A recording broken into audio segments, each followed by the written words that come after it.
Okay, everyone. I'd like to call to order the February 12th, 2026 meeting of the Planning Commission. And if we could have roll call, please. Thank you, Chair. Commissioner Carter? Here. Commissioner Cisco? Here. Commissioner Horton? Here. Commissioner Pardo? Here. Commissioner Sanders? Here. Vice Chair Duggan? Here. Chair Weeks? Here. Thank you. Let the record reflect that all commissioners are present. Thank you. And we have no remote participation under AB 2449. We have one set of minutes from January 22nd. Are there any changes, corrections? Okay, so those will be approved as submitted. And then we'll go on to public comments on non-agenda matters. If you are interested in making a comment on a matter that could be before this commission but is not listed on the agenda, please make your way to one of the podiums and you'll have 3 minutes. And you will see the countdown timer, and I see you, Mr. DeWitt, so. Thank you. We'll go ahead and get that prepared for you in 1 moment while I get the timer prepared.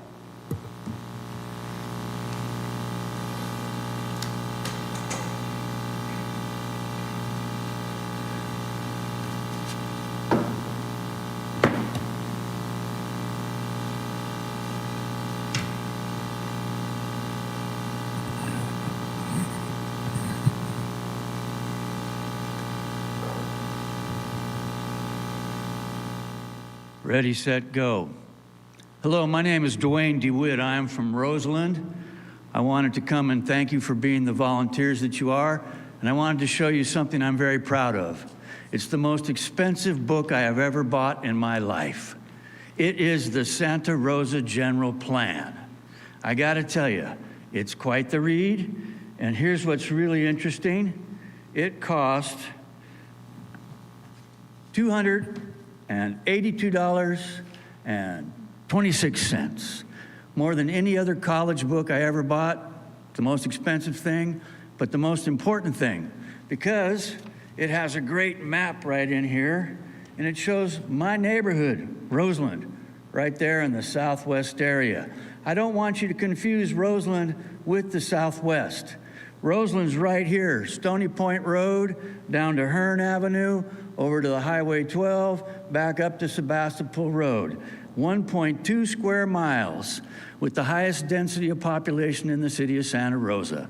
A great place to grow up. I am so glad I'm from there. And what's really good now is this city is talking about what's known as tribal acknowledgement.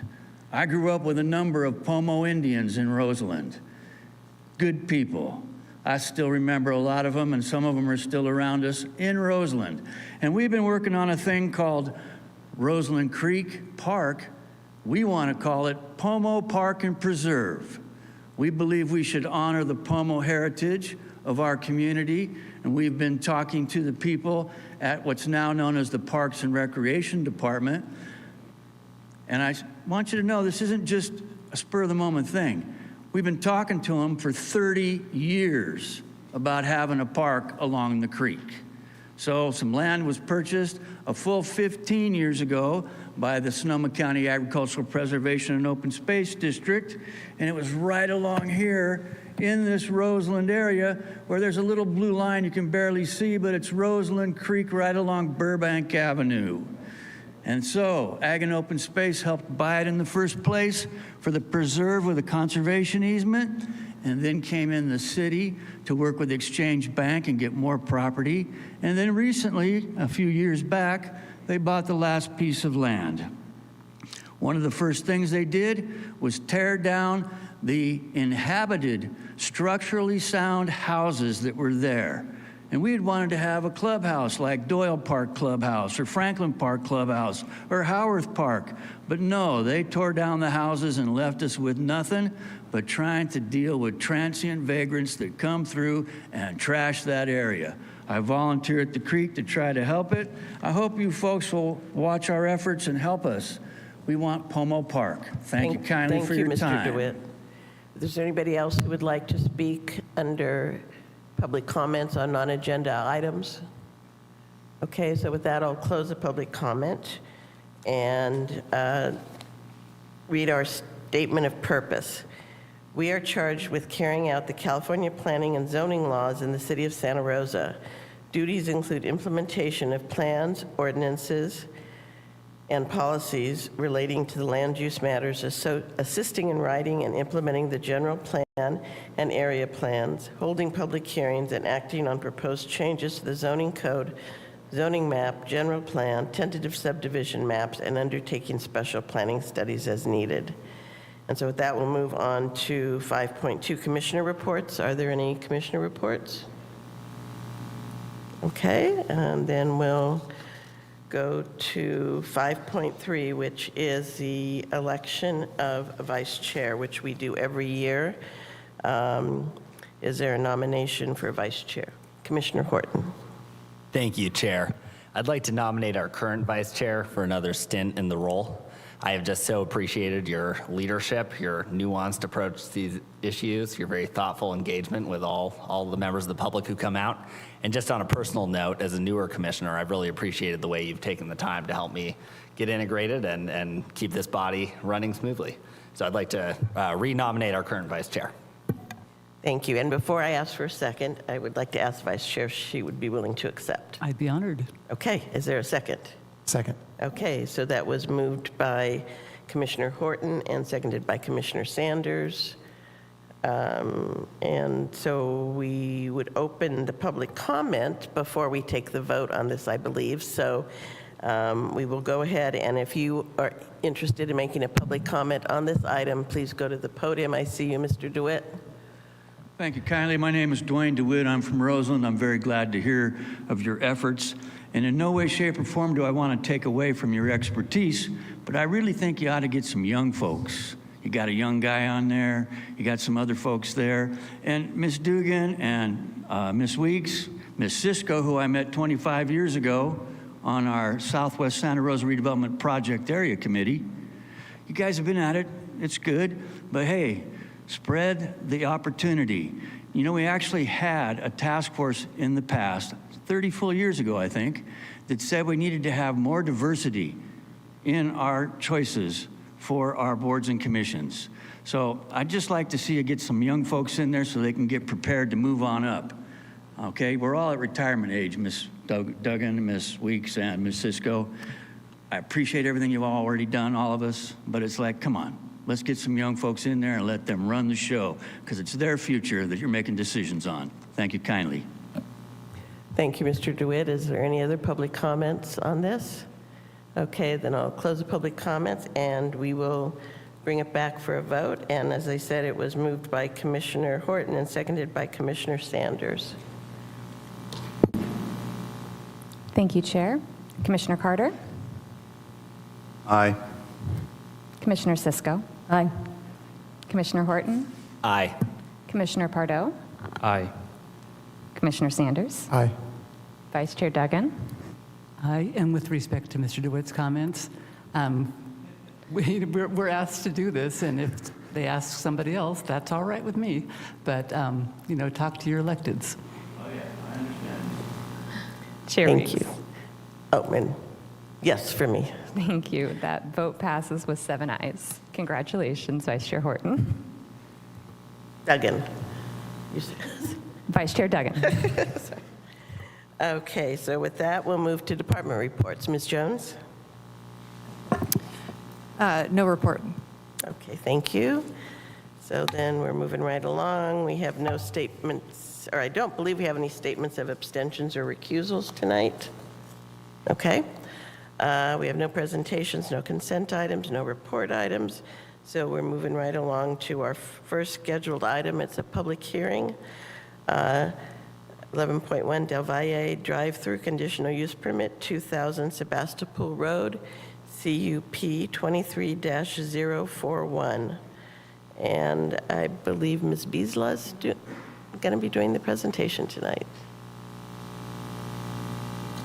Yes, thank you, Chair Weeks and members of the Planning Commission. My name is Sachinor Bisla, and the project before you today is the Del Valle Sorry. drive-through at 2000 Sebastopol Sorry. Road. Thank you. My vice chair, thank you very much, or thank you, Ms. Cisco, reminded me about ex parte communications on this. So we'll start with Commissioner Horton. Do you have any ex parte communication? Thank you, Chair. Yes, I did meet with the neighbors on Kenmore and visited the site. Thank you. Commissioner Sanders. I also visited the site and visited with some neighbors. Thank you. Commissioner Carter. I visited the site. Thank you, Vice Chair. I met with some neighbors and visited the site. Commissioner Cisco. I met with the applicant, I don't know, something like 2 years ago regarding that proposed project and the former site plan. I, too, am a resident of Roseland, and my neighborhood is off of Sebastopol Road, so I travel that area quite frequently. And I had a brief text exchange with neighborhood leader Ken Davis regarding just logistics of how do you speak in front of the Planning Commission, what's allowed, and timing and all of that. And I walked the site all the way up from Kenmore Lane up to, I think it's Gardner, and all around the site. And I have no new information. Thank you. Commissioner Pardo. I did not meet with the applicant. I did not visit the site, but I am familiar with the site. They have good food. Thank you.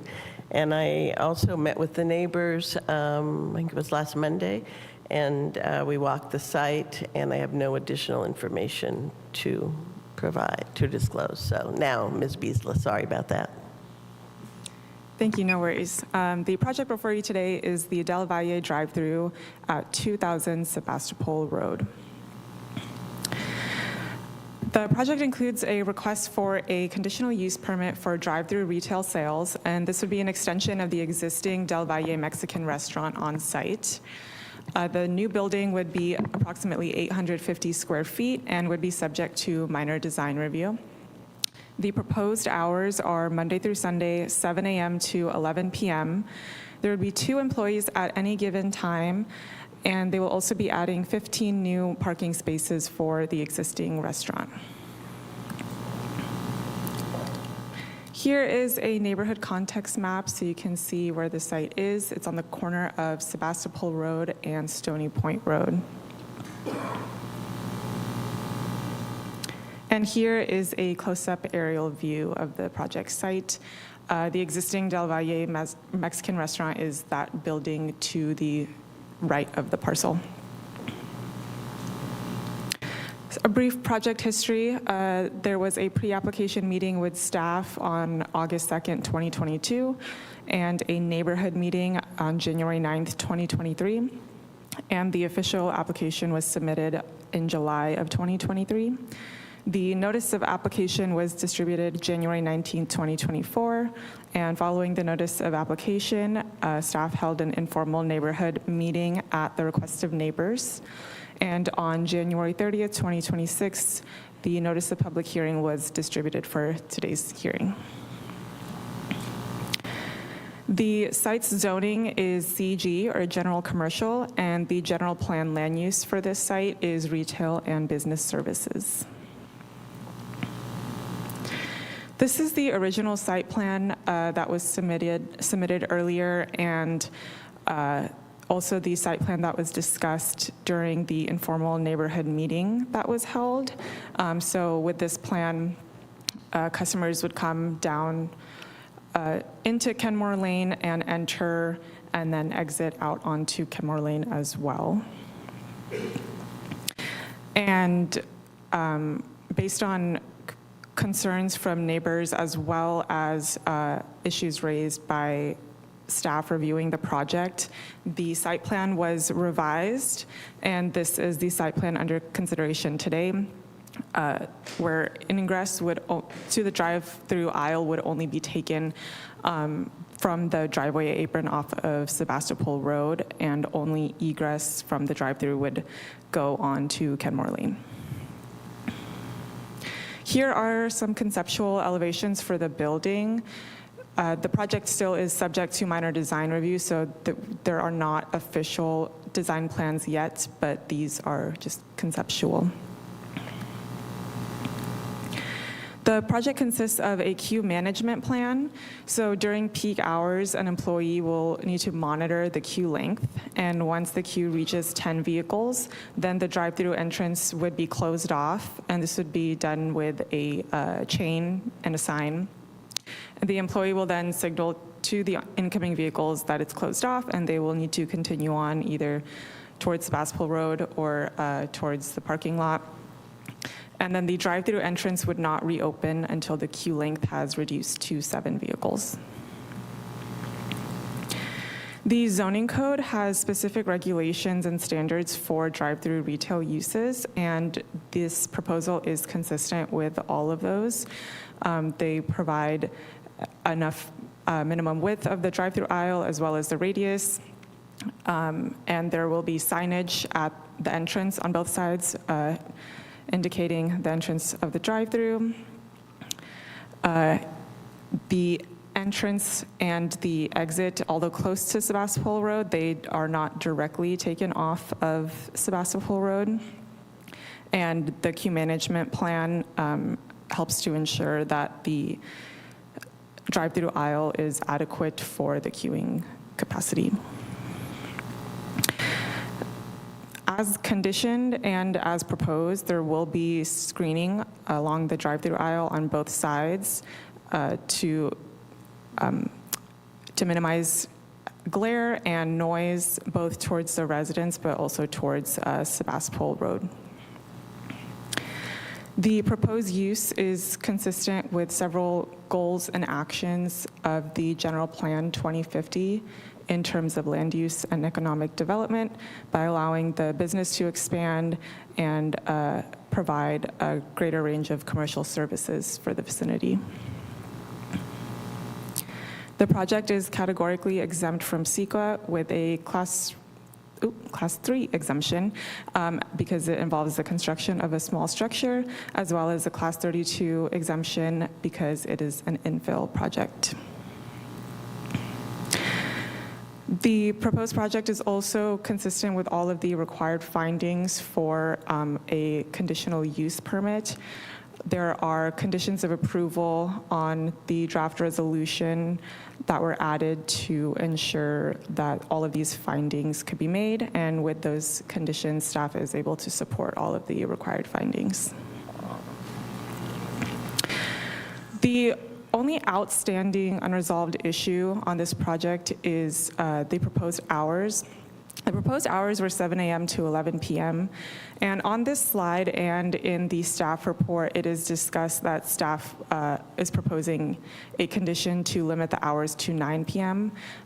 Staff is actually now proposing a condition to limit the hours at 10 p.m. This is because that would be consistent with the noise ordinance, where at 10 p.m. in residential areas, the allowable noise levels are more restrictive after 10 p.m.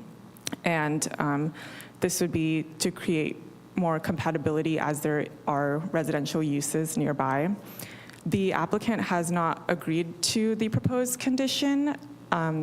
Therefore, this is an unresolved issue, and it is also a part of our request and recommendation to the Planning Commission to decide on the condition for limiting the hours. During the February 6, 2024 informal neighborhood meeting, we heard many concerns about the traffic and circulation along Kenmore Lane. It was noted that Sebastopol Road and Kenmore Lane, the intersection is commonly used for school pickup, and that it's not typical for drive-through access to be taken via a residential street. There were concerns about whether emergency vehicle access onto Kenmore Lane would be impacted, as it's already difficult. Many of the residents are already currently street parking because their driveways are too small. And there were also issues and concerns raised regarding the maintenance of the project site. Since noticing went out for this public hearing 10 days ago, we did continue to receive further comments, mostly in regards to the same issues regarding traffic, circulation, noise impacts. It is It is recommended by the Planning and Economic Development Department that the Planning Commission, by resolution, approve a conditional use permit for the Del Valle drive-through, a new drive-through retail sales facility located at 2000 Sebastopol Road to operate from 7 a.m. to 10 p.m., not 9 p.m. That concludes my presentation. Here's my contact information if there are any further questions or concerns. The applicant is here as well with his engineer, as well as the consultants for the noise study and the traffic study. We also have staff available from engineering and traffic as well to answer any questions. And I believe the applicant has a presentation of their own. Thank you. Before we hear from the applicant, does staff have any questions, or does the commission have any questions of staff at this point? Okay, so then we'll go ahead and hear from the applicant. And if you could go to one of the podiums, they are adjustable based on height. There's a button on your, what would that be, your right-hand side. And if you could state your name for the record, that would be great. Up above, right there you go. Can you guys hear me? Yes. Okay, great. Yeah, so my name is Pedro Martinez Navarro. I guess my question would be is how do I go to the next slide? Do I just say next? Yes, just say next throughout the process and she'll Okay, forward them. let's go back. I just wasn't Okay. sure if I had a clicker or something. Okay, no. Okay. We're not that sophisticated yet. That's fine. All right, hello everyone. My name is Pedro Martinez Navarro, and today I'm going to give you a presentation on the drive-through project that's being proposed on 2000 Sebastopol Road. For those of you who aren't familiar with the area, there's already an existing restaurant operating on the commercial site, and the proposed drive-through building would function as an extension of that existing restaurant to provide much-needed stability and also expansion for our operations. With me today, I have Bradford Boyes from York Engineering that helped us with the noise and air quality study, Delene Whitlock from W-Trans that put together the traffic study, as well as Mark Hale from Carollo Macy that put together the various site plans. I asked them to join us today just to help answer any comments, questions, or concerns that you guys may have. Let's go to the next slide. So just to give you some background on us, Del Valle has been operating since 2017, locally owned, family-run business, and we employ local residents and have built long-term relations within the community. The proposal is about stabilizing the business because the current restaurant is very seasonal and it impacts our ability to employ consistently year-round as the business gets slow in the winter and spring and picks up in the summer and fall. Also, as you guys are aware, Sebastopol Road is a very competitive market for this type of business, so we are looking for a way to differentiate ourselves and keep up with consumer trends. Next slide. I include this slide just to show property context and ensure everyone in attendance understands where this project is being proposed. As I mentioned earlier, the restaurant already exists on one portion of the parcel on the eastern section of the property. The proposed drive-through building would be constructed on the adjacent gravel portion of the same commercial property, and it's the highlighted section in blue in that slide. And I'll reiterate this throughout the presentation, but this is not a standalone project. It is an operational extension of the existing use on an already developed commercial property. It will not be a McDonald's, it won't be a Starbucks, or any large franchise. Next slide. So now I'd like to give a brief history of the project so that those in attendance can understand that this is not a rush project that has been hastily put together, but rather a project that has moved through the project life cycle and has been crafted by the feedback we've received from the city, the neighbors, and the consultants that have conducted the studies. The property was purchased in 2015, and in June 2017, Del Valle operations began. At the time of purchasing the property, we always had plans of doing something on this part of the commercial property since it has great visibility, and we were shocked that no one had ever developed it up until this point. In 2019 is when the project informally began. We had some early concept discussions and traffic conversations with the city of Santa Rosa, but it was just an inquiry to see what would be needed in order to move forward with this project. This was pre-COVID, and at the time, business was doing really well. And since we'd never had been in the restaurant industry before starting the business at Del Valle, we were more focused on the day-to-day operations of the business and learning how to operate, so we parked the idea. In 2022, as you guys are aware, COVID really put everything on its head and really put us in a bind from a business perspective. As with all businesses, we really struggled during this period, and at times we felt that we weren't going to make it because business was so slow and there were all these restrictions that prevent us from doing business. In January 2022, we decided to take action and went to the city with 2 ideas, both of which we explored in detail. Idea number 1, that was very well possible after discussing with the city, was putting together a pavement lot and then putting 2 food trucks, one on each corner. Idea number 2 was going with a drive-through. Obviously, idea number 1 would have been easier for us to accomplish and would probably already be in operations, but it didn't align with our vision of the property, so we ultimately decided to pursue the drive-through. And in January 2022, we formally engaged with Carol L. Macy as well as W-Trans. In addition, that same year, we did the pre-application meeting with the city, and we revised our plans based on the feedback we received. In 2023, we had a neighborhood meeting where we presented the latest revisions of all documentation and received feedback from the city. After the neighborhood meeting, we met with the staff here at the City of Santa Rosa, including Chris Ney, Robert Sprinkle, and we updated all the documentation with what they believed would address the neighbors' concerns. We also, in that same year, submitted the major conditional use permit and minor design review application, and at the end of the year, we received feedback from the city and continued refining the project. In 2024, we were assigned to Noor Bisla, and we ended up talking about the project, gathering feedback, and then also talked to Susie Murray, Patty Cisco, to just make sure we level set on what the expectations would be and how we can revise these documents to best suit the restrictions of the lot. So that same year, we did this updated site plan, traffic study, we implemented a queue management plan, as well as sought after a noise and air study, and all the documents were resubmitted.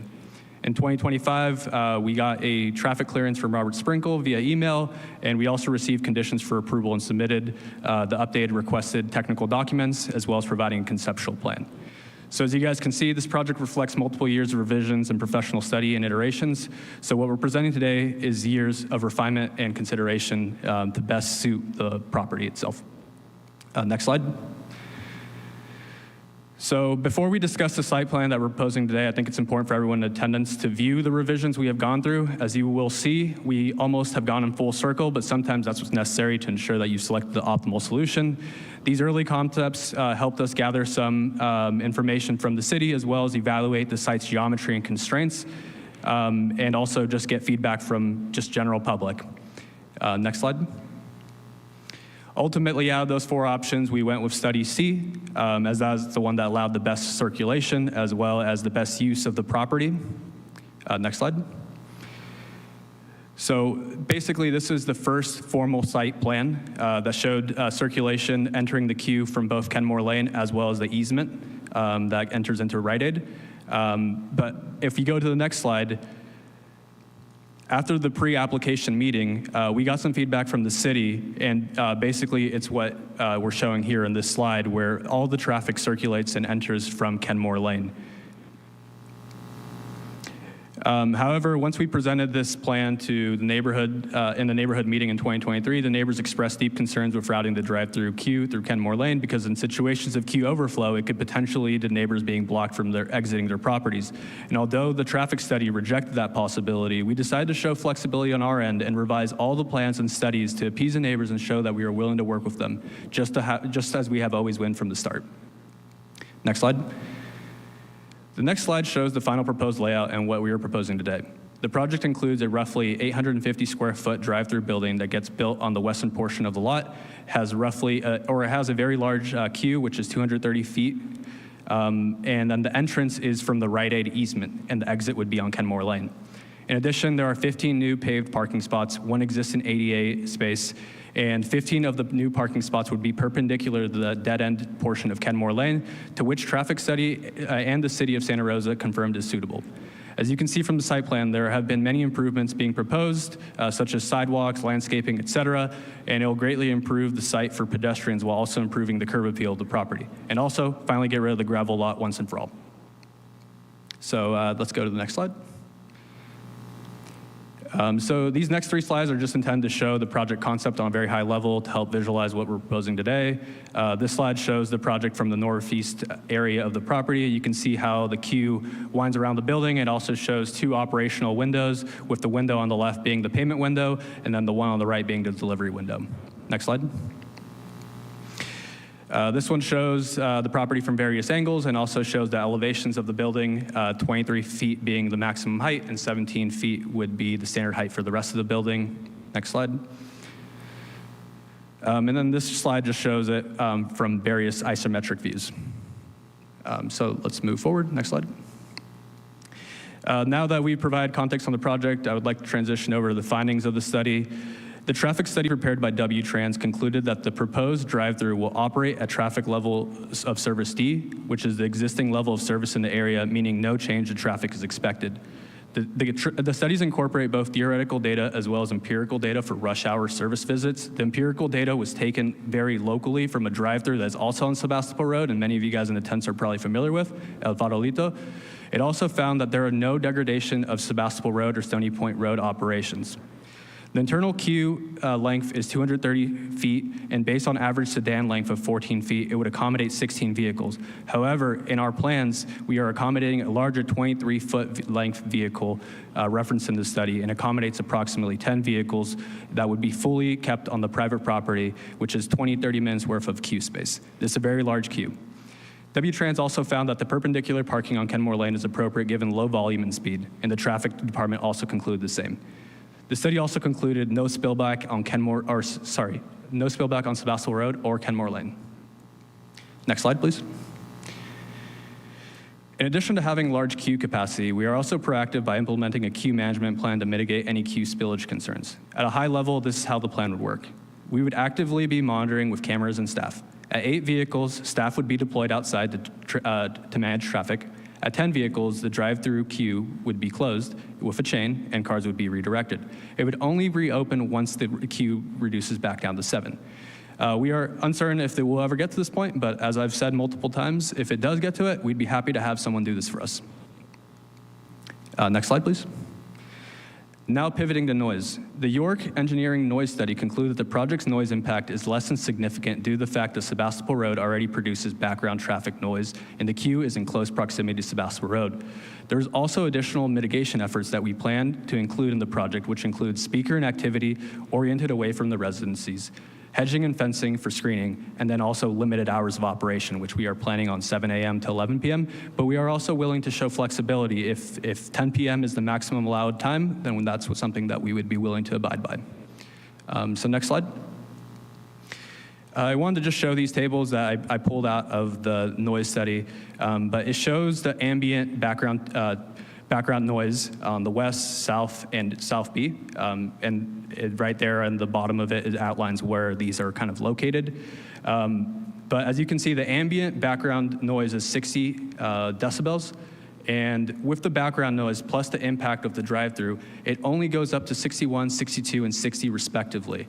And if you can see from the bottom of the conclusion of that table, it says significant change in daily average noise level, and the answer is no all across the board. Next slide. Since we are operating later in the evening, I also wanted to show this table as well that also does a background ambient noise. On all 3 locations, it's all 50 decibel. And also similar to the last table, it says 54, 59, 53 respectively, and it also does not exceed normal noise levels. Next slide. Ultimately, we will comply fully with the conditions of approval. The project will be a big investment for us, so it will be important for us to comply with the conditions so that we are able to operate long-term. The city retains enforcement authority, and we are open to working closely with them to ensure this project is successful and iterating in the future if there's ever major concerns that are found. Next slide. Before we wrap up, I want to outline 4 key takeaways from this presentation. The first one being that the impacts are studied and controlled. Independent traffic and noise analysis confirms that the project operates within acceptable limits. Public streets and residential areas are protected. There's no spillback on Sebastopol Road or Kenmore Lane that is expected, and there are enforceable operational controls in place. The third one being the project has been refined over years of collaboration, multiple studies, multiple revisions, and we've had neighborhood and city input throughout. And the fourth one is we are committed to responsible operation, full compliance with conditions of approval and queue management plan. And lastly, I want everyone in attendance to remember, we're a small business, we're not a large franchise with infinite amount of land and resources. We asked to do this project on this property because that's all we have. And all we ask is for an opportunity. We believe everyone deserves an opportunity to achieve their goals, and with this conditional use permit, we will be willing to adhere to the rules the city lays forth because ultimately we want to continue to service our community long term. Next slide. Special thanks to everyone who has supported us throughout these years. It definitely has been a learning experience, and we've learned a lot since this is our first project that we've ever done with the City of Santa Rosa. So special thanks to the City of Santa Rosa, Carol L. Macy, W-Trans, York Engineering, Tierney, and Figueroa Architects. And also I want to thank all the neighbors for the feedback they've provided so far. Thank you, and have a good evening. Thank you. Could you stay there just for a moment while I see if there are questions of the applicant by the commission? Commissioner Cisco. Yeah, Mr. Navarro, could you say a little bit more about the Rite Aid easement? Is it just one tiny little section there, or do you have other easement rights over the rest of the Rite Aid property for people to enter through that property to your restaurant? I actually don't have the answer for that, but we do have access to it since it did at one point becomes an easement that the property gave access to Rite Aid for. So, Right, but I'm more concerned about people that would come through the Rite Aid entrance, former Rite Aid entrance, and come around that way. Would that be a lawful use of that other piece of property? I'm not sure if Delene's here. She might be here remotely Yes. from W-Trans. I'm going to go ahead and promote her so she can go ahead and respond to Yes. any questions. Thank you.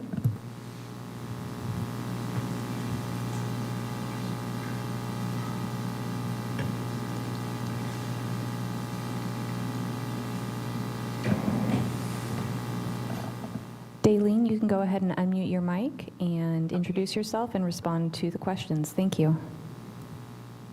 Good evening. My name is Daylene Whitlock. We're a traffic engineering firm in Santa Rosa and prepared the study for this this particular project. And I'm sorry, but can you repeat the question for me? I want to make sure I've got it right. I'm asking about the easement rights that Del Valle may have on the Rite Aid property, if it's just that one little section of the driveway that they're planning to have the entrance from Sebastopol Road, or do they have other easement rights by coming down Stony Point, entering the entrance of Rite Aid, and utilizing that space to gain access to their property and the parking? Unfortunately, this is a question that I would need to defer to the civil engineers or somebody. We don't have any information on that for the traffic study. I'm sorry. Oh, that's okay. And then the other, just confirming, at this point, Del Valle has no improved parking spaces, because when I walk the site, the parking on the Rite Aid side says Rite Aid only, and it seems like the only parking that's available is the unimproved lot.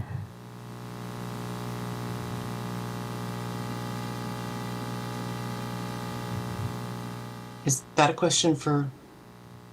I think The that's a applicant? question of the applicant. Okay, I thought so. Yeah, the Rite Aid parking lot is for Rite Aid. Right. Yeah, that's why my other question is coming up about easements, because it's pretty exclusively marked that it's for Rite Aid. And up to this point, you've had no improved parking at all. Correct. There's been Okay. no improved parking up Okay. until this point. Any other questions of the applicant? Commissioner Horton. Thank you. Thanks for the presentation. Just a quick clarifying question. Is all the food for the drive-through going to be prepared in the drive-through building, or are some of it happening in the restaurant and you sort of run it back and forth? The plan would be for everything to be prepared in the drive-through building. Thank you. Vice Chair. Oh, I'm sorry. Commissioner Horton, were you done? Okay. I forgot to ask Commissioner Cisco, were you done? Okay, sorry. Now, Vice Chair. Okay, I've got a question for Ms. Whitlock, if she's still here. Did you do any, as part of your, trying to phrase this, the traffic impacts on Sebastopol Road, did you analyze the impacts at Kenmore Lane as far as people being able to turn in or out of that from Sebastopol Road during the peak hours with the drive-through in operation? We didn't specifically evaluate that. The city is typically only interested in somewhat more major intersections, which Kenmore Lane is kind of a minor intersection, so it wasn't evaluated in that particular sense.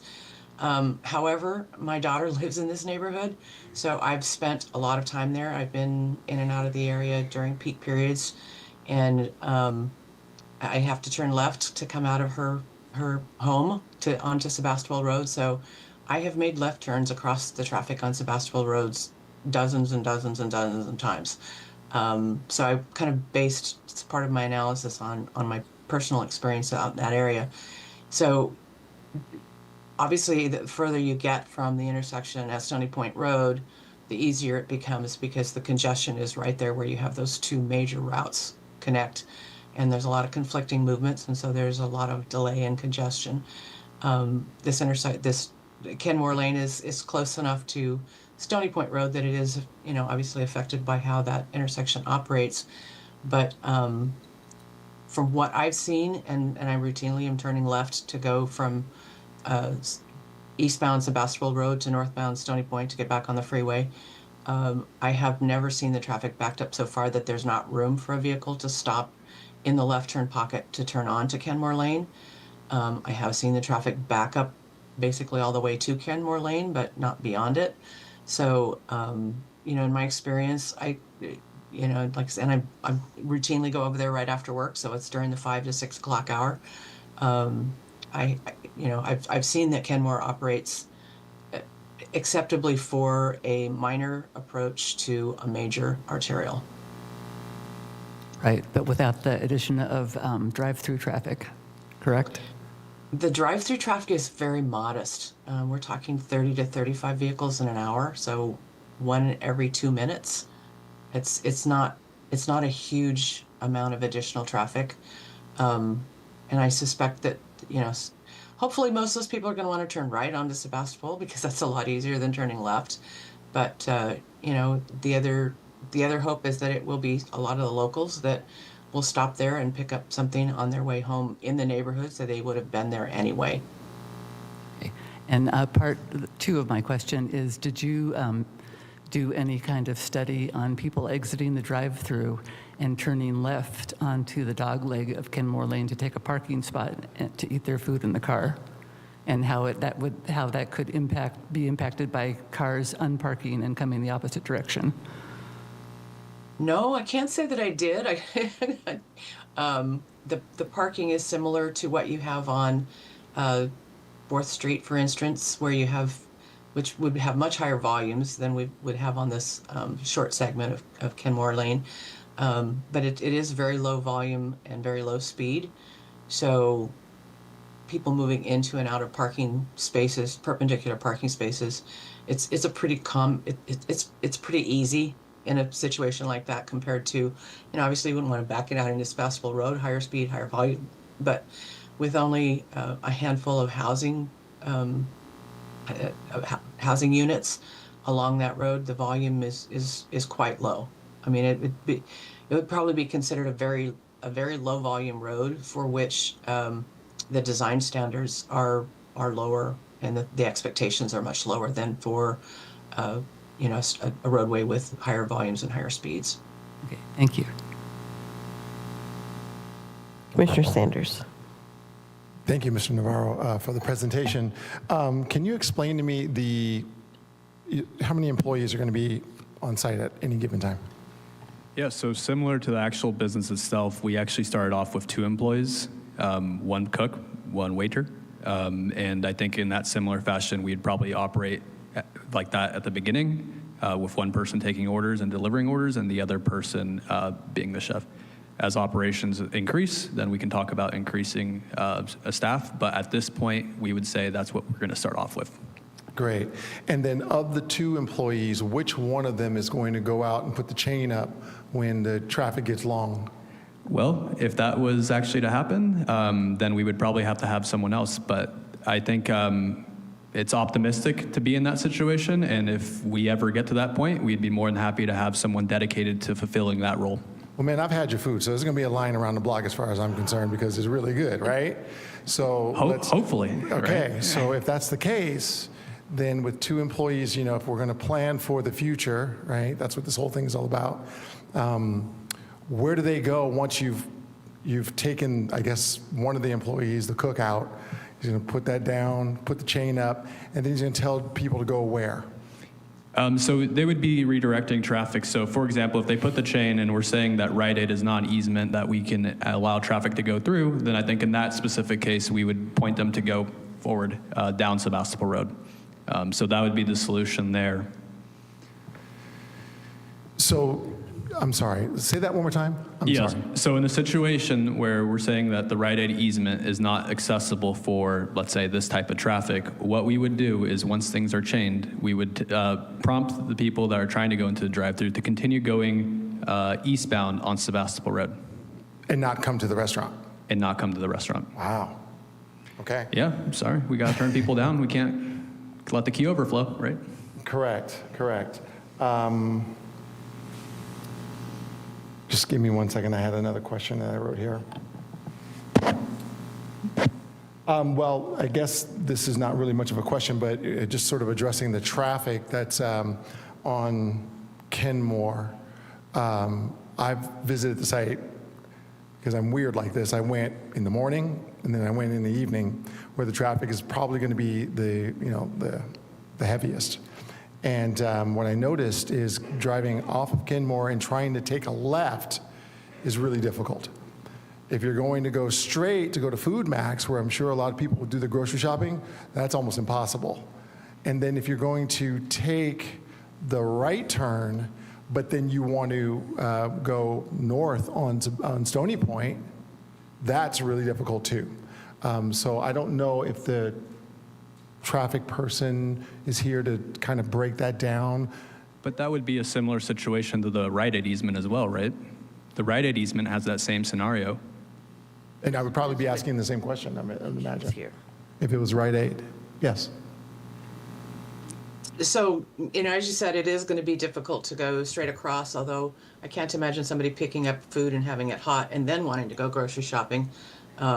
So I would think that mostly that people are going to be coming out and either turning left or right. It is going to be more difficult to get out and make a left turn to go across on Stony Point. It's going to depend very, very much on the time of day and how much traffic is queued up and stacked up.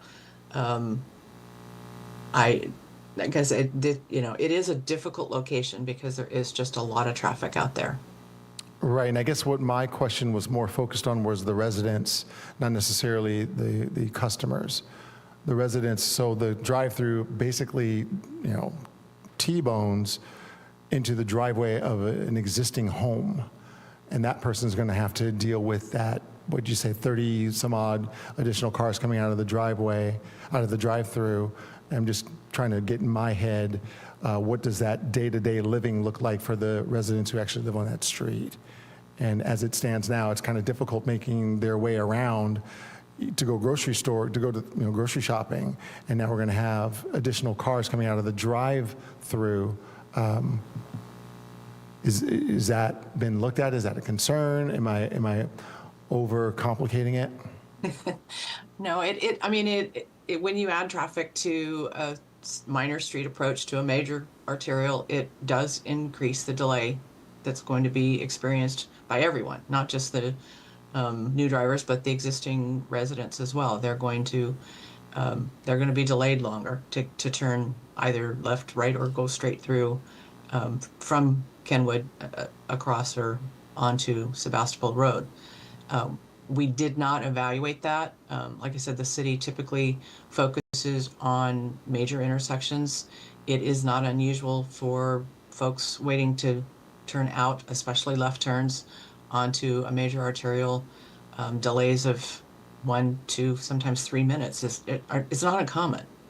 It happens up and down Santa Rosa Avenue, Mendocino Avenue, Guerneville Road, College Avenue, Brookwood, pick any major arterial across town. And if you've got a minor side street entering it during certain times of the day when there's a lot of traffic on the arterials, people trying to turn onto the arterials are going to experience a lot of delay. So it's already a concern, and I'm sure the neighbors are going to tell you that. I'm sure they're already having to wait a long time to get out, and this will make it worse. It's kind of the way it works is when you add traffic, and it doesn't matter whether it's this project or if somebody built an accessory dwelling unit, which would be allowed, but that's going to add trips too. So anything that adds traffic out there is going to make it harder and take longer, turning up from Kenmore onto Sebastopol Road. Thank you for that. Okay, I have a question on, I'm sorry? You have a question? Yeah. Oh, I'm sorry. Commissioner Carter. Quick question for the applicant. Will there be seating in the drive-in facility? There will not. Okay. And another question, and it may be for staff more than you, but I'll put it out there.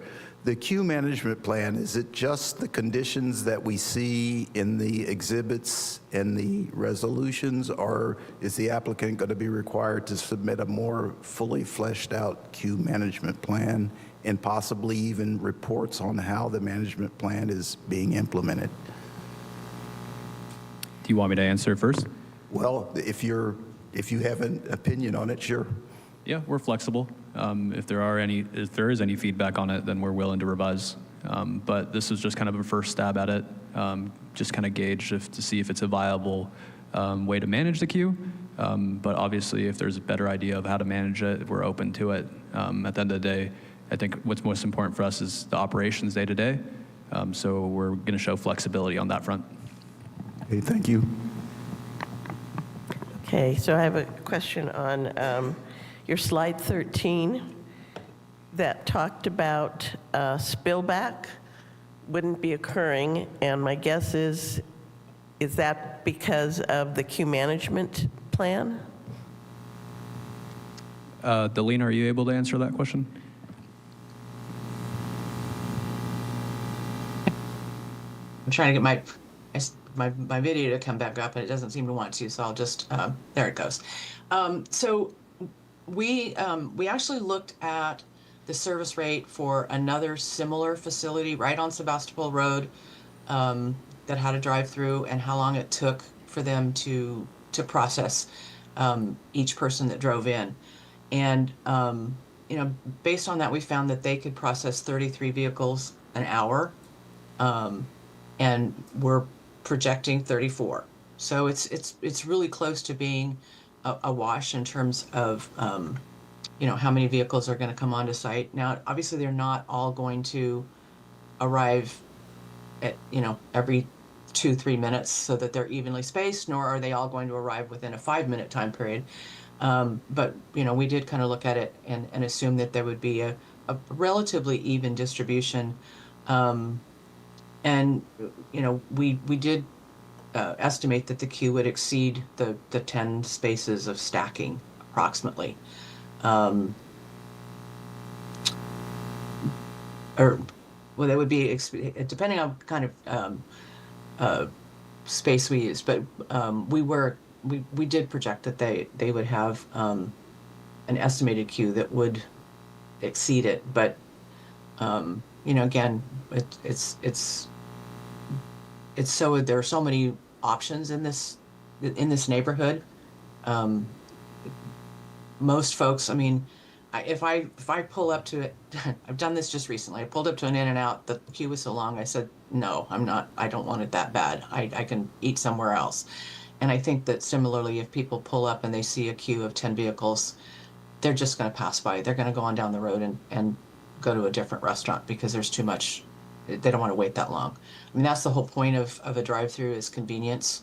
And if it gets to take longer to get it than it would to just park and walk in, most people are not going to do it. So, while theoretically we projected that the queue could be slightly longer than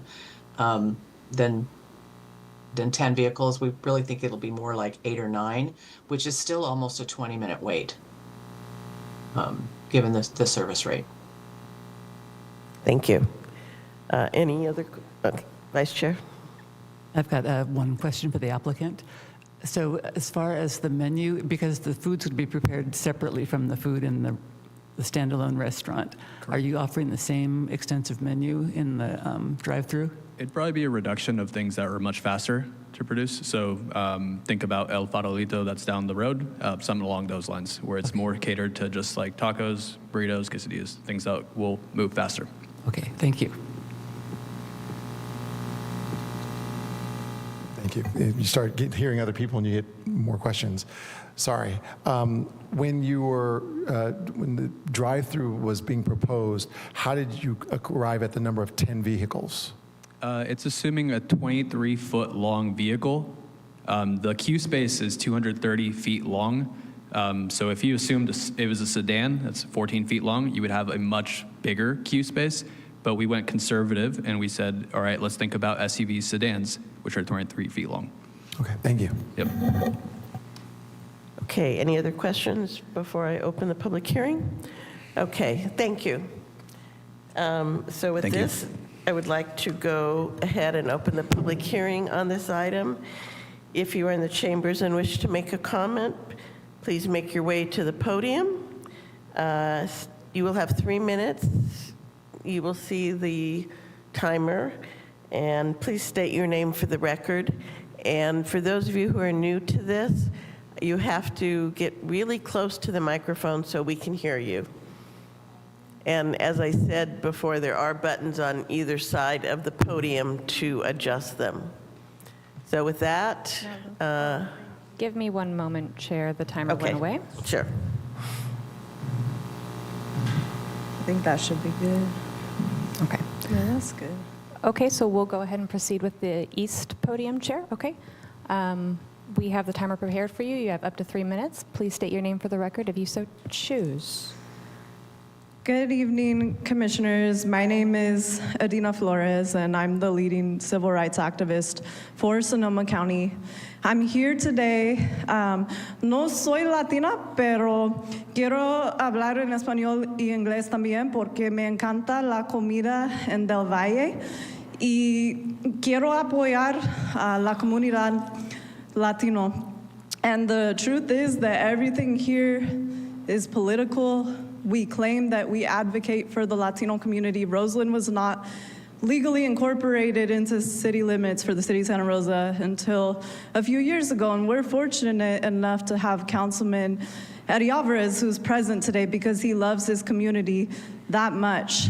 And I used to live right across the street in Roseland, on the corner there, right next to the Food Max, and so if you move to Roseland, you kind of know it's the hood. You know that beforehand. And so when we're claiming that we uplift BIPOC voices, when we uplift the Latino community here, if we don't approve this business today, you guys are going to show me that, you know, all those individuals that are outside protesting in front of Target, anti-ICE, anti-deportation, primarily white liberals, that you don't actually support the Latino community. So I have Commissioner Sanders, who's running for council against Victoria Fleming, and so I do expect that he will support the Black and brown community here, and I encourage him to do so because that campaign hasn't started, and I'm very good at ruining campaigns within about 24 hours. Chair Weeks, we also have your candidate up for election against Supervisor Lands. That is the candidate that I'm supporting, and so I will be very vocal if you do not show support for our Latino brothers and sisters. There's absolutely no reason not to approve this project when we're talking about being equitable and culturally sensitive. A lot of those individuals coming through Roseland are farm workers or people that have, you know, 3, 4, 5 jobs like my homegirls, and they can't take the time to go grab dinner. So that's accessible for them, that's quick, that's in their immediate area. And if people don't have time to sit and wait, they can keep it pushing. That's how it is. So God bless you. Thank you for listening. Please push this project through, because if you don't, immediately after this meeting, as we know, it's going to be a problem. Thank you so much. Is there anybody else who would like to speak? please make your way to the podium, and we will use both podiums, both the east and the west, so we'll go ahead. Thank you, Raphael. You want to go? Go ahead. Okay. Good evening. My name is Andy Mayhew. I'm a resident of Kenmore Lane. And just real quickly, in hearing the traffic plans that were looked over, Mrs. Whitlock did say that they did not look at Kenmore Lane. And I think that needs to be looked at a little bit closer, because as a resident of Kenmore, everybody knows that 80% of the cars on that road are not from the residents on Kenmore Lane. It's used as a thoroughfare in and out of that neighborhood. I did that. I've done that my whole life. I lived in that neighborhood, and we just all used it as a cut through, and that's why they had to put the speed bumps in there, because everybody was just going too fast. So what I don't think they're considering is the increased traffic that we'll have to deal with, not only as residents, but then people going through that neighborhood. Also, if you are leaving and you're exiting the drive-through, you're not only going to make a right-hand turn to get back onto Sebastopol Road. If you live south of there, then you're just going to make a left onto Kenmore and avoid all the congestion at Sebastopol and Stony Point. And then that increases the traffic going down towards my house right there, which we already have plenty of. So I just want people to take a closer look at how this is going to affect all the traffic on Kenmore Lane. You already seem to be looking at what's going on where Kenmore meets Sebastopol, and as we all know, that's just a headache. And then the other thing is, I do appreciate the business. I've lived there, around there my whole life. I think it's a good business. I like local business. I think putting a drive-through there is a good idea business-wise. There's not a lot of drive-throughs for the restaurants like that. So it's a good idea, but the traffic plan doesn't seem to be thought through as much, and I do think it's going to increase more than we would like as residents there in the neighborhood. And then I really honestly feel sorry for the people on that little strip right there off of Kenmore Lane. That's going to suck. Thank you. Thank you. And we'll go to this podium. Hello. Good evening. My name is Sam Metz. I live on the third house on the east side of Kenmore Lane as you're going down. And I'm a general contractor, and I'm all for development.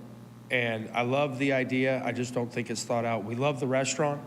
We patronize it. We love it. I just don't believe that it's thought out correctly. It's really bad for the people in the dog leg of Kenmore Lane.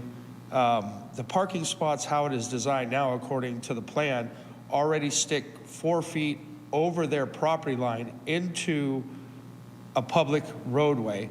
And that's if you have a 17-foot car. If you park my truck there, my truck's 22 feet. Now I'm sticking out even further. We pulled out a tape measure when some of the council people were there. And for anybody on that dog leg to get out, if there's a big truck there or anything like that, it's gonna be a 15-point turn for them to get out of there. Another one of my concerns is, and I don't know how big of a concern it is, but people are gonna get their food to go. They're gonna come out of drop onto Kenmore Lane. They're just gonna drive down the road, park, in front of the houses, maybe eat. I'm not saying but maybe eat it, and we might have a garbage problem, probably less of an extent.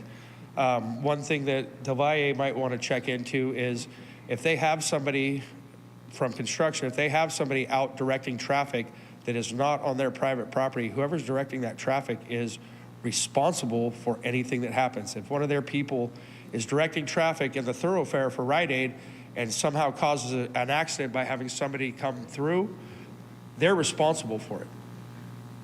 You can't direct traffic on a public roadway unless you have all the proper signage and all of that.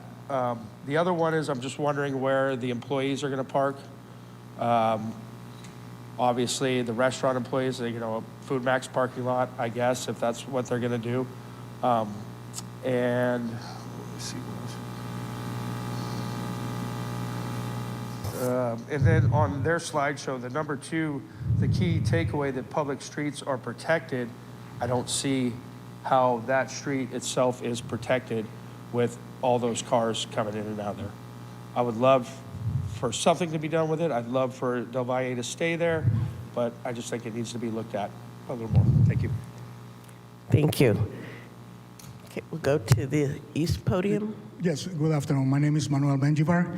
I live in Kenmore too, and I don't know if you guys that visit the site take in consideration that we have a school right next to it, and it's a lot of traffic during school bell.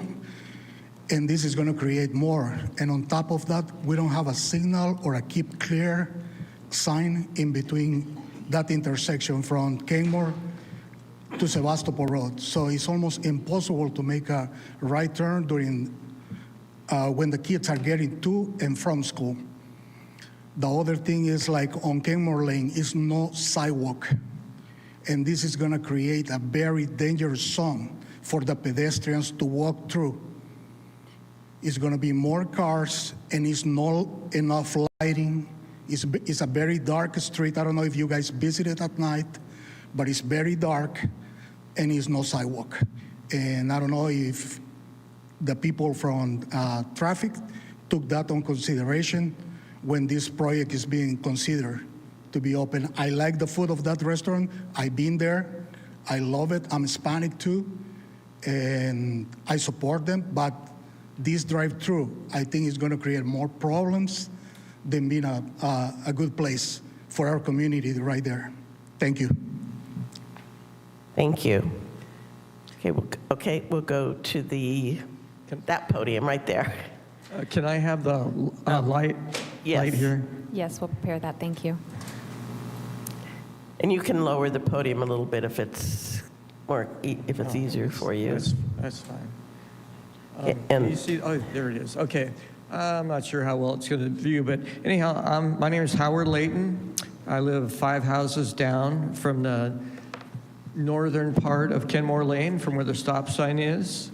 I don't know if you can see very well here, but you can see the cars coming out of the restaurant, and I would assume most of them are going to want to make a right-hand lane there. And right now, you may get 2 or 3 cars there waiting, but have you ever played the game called Frogger? That is what it's like when it's busy there. Many times, I just have to ease out slowly, so that I have to pretty much block the right lane because I want to make a left onto Stony Point so I can catch the freeway or go to Oliver's or whatever. And it's actually inching your way out and hoping someone will let you in, because if you just wait for someone to let you in, it's not going to happen. So that's a major concern, because most people, I would think, would want to make a right there on Kenmore Lane, coming from the dog lane out the gravel road there, and the ones that decide to make a left after trying to do that right turn when it's busy, a left-hand turn. The problem with Kenmore Lane is the first dozen houses or more going from north to south, they usually have a lot of parking in their driveway. But the further you get up to Kenmore Lane, a lot of people will park on the street. And so if you have 2 cars side by side parking on one side for one house and one side for the other house, it becomes a 1-lane road. And for a safety concern, and it's just another problem of traffic on Kenmore Lane. And so those are my issues. And I know the dogleg, the people that live on that dogleg, they're going to be up here pretty soon. And that's even more radical. Thank you. Thank you. Okay, we'll go to this podium. Hey, everybody. My name is Don Gibble. Sorry. Terry, I love you. Can you speak into the microphone so we can hear you? Is this better? Really? Okay. Can you hear me now? Yes. Thank you, Ms. So my name Flores. is Don Gibble. I'm overweight, as you can see, so I go to drive-thrus every day. There's a couple of drive-thrus in Santa Rosa that are worse than these people are saying it's going to happen at this restaurant. I just say let them do it and see what happens. We haven't seen what happened yet. You know what I mean? And if it doesn't work out later, then people can say, let's close it. But give them a chance, and everybody I know loves that restaurant. I don't know. I just think it's ridiculous that people and we're going to hear more people complain because they live there, and there's going to be traffic. There's traffic anyway. I live really close to that area, and it's impossible to navigate during the. I'm on asthma medication, by the way, so I might not make sense, but go on Stony Point and Sebastopol Road any time of the day, and there's traffic. Okay, and it's later when when school gets out and when people get out of work, it does get a little bit worse. But like the woman said on Zoom, their drive-throughs are even. I don't anticipate this restaurant having what In-N-Out has near the near Coddingtown. So it's, to me, let's give them a chance and see what happens. The Hispanic community needs something like this, and it's like Adina said earlier, she's very vocal. And if it doesn't happen, it's going to be really, really bad for a lot of people. And I'm not threatening you or threatening anybody. I'm just saying I feel that these people deserve a chance to see what happens, and it's not going to be that bad like people are saying. They don't know what's going to happen. So let's see what happens. Let's see their business thrive. I don't know, but that's what I have to say. Thank you.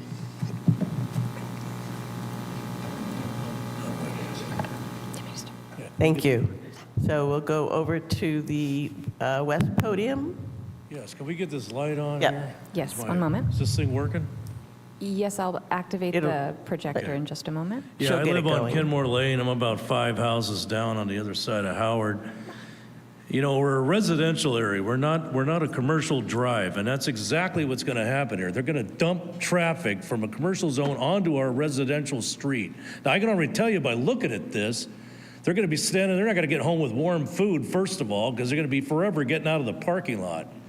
We have a bunch of people here. We're not here for, we're here to try to have some kind of peace in our life, not fight for our life to get out on a Stony Point or whatever it is, Sebastopol Road, because I can tell you right now, this is a problem. We're not against them expanding their restaurant, but we don't want them dumping traffic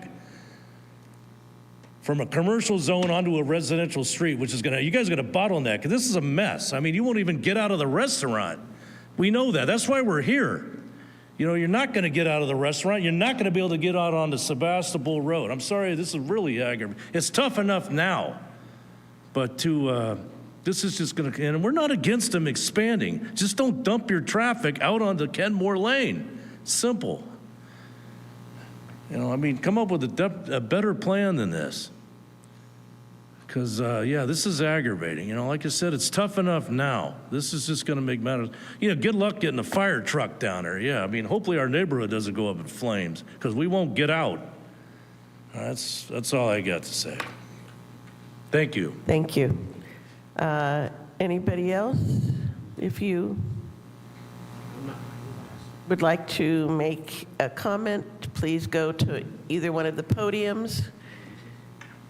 Okay, I see somebody coming up to the west podium.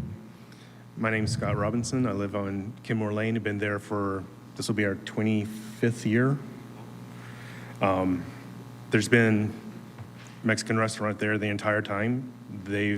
Like Pepe's, they went down their street and they're still big. So this restaurant here, I've never seen the parking lot full at any one time. So I don't see how a drive-through is going to help that, honestly. The study that the lady was saying about this matches 4th Street is laughable. 4th Street has lights. It's got sidewalks on both sides. It has marked parking on both sides. It has center divide as far as striping. Kenmore has none of that. It's dark, no marked parking, nothing, anything like that at all. Another thing is if this venture fails, was to say they don't pull in somebody like a coffee place that has backing, and we end up with a lot of traffic. This just compounds. Everybody's saying, deal with it. We don't need to deal with it. We don't need to have commercial traffic on residential streets. That just needs to be beat into whoever needs to listen to it. And she was talking about In-N-Out. In-N-Out has decades and 300 stores to study. So comparing the two, no, that's laughable. And saying there's 230 feet of roadway where they can get in queue. and going by a 23-foot vehicle, that means they're all touching. So that's 10 cars. They're all touching. That's not going to happen. And that's saying that they're having a meal prepped every 2 minutes. Having, been in restaurants off and on since my teenage years, that doesn't happen. Even if you have a reduced menu. Another thing is the noise levels. How are you going to police your customers that want to be rowdy in a residential area and they turn up their radios? We have enough of that when the sideshows tried to start up in Food Max, and we're making calls to the police saying, get rid of them. We don't need to have that danger as well. So I know I'm getting a little frustrated, and I apologize, but again, we have problems with the emergency services coming through, and we have a very active fire station down the road. And so when they're trying to get onto our road or get off of our road, it's very difficult. And if we're trying behind them or in front of them, trying to get out of the way, it just doesn't happen. Thank you. Thank you. Okay. Can you turn on the overhead? Okay. She'll take care of it for you. Okay. Can we? Yes, okay. And talk really close to the microphone if you could. Thank you very much to the commissioners who came out and visited us, looked at the site, and thank you for having this meeting and listening to our issues. I don't know who the woman was who finds it so easy to get onto Sebastopol Road from one of the streets near me, but for 40 years I have gone in and out. I work out away from the house, and it's not as easy as she says. Yesterday afternoon, I was going over to work, and there was only one car blocking the intersection. I motioned, she looked at me like, and I motioned her to please move forward because there was a full car length. She could have gone forward. She just looked at me like, no. So finally, I started honking my horn, which is not a habit of mine, and she did pull forward so I could get through.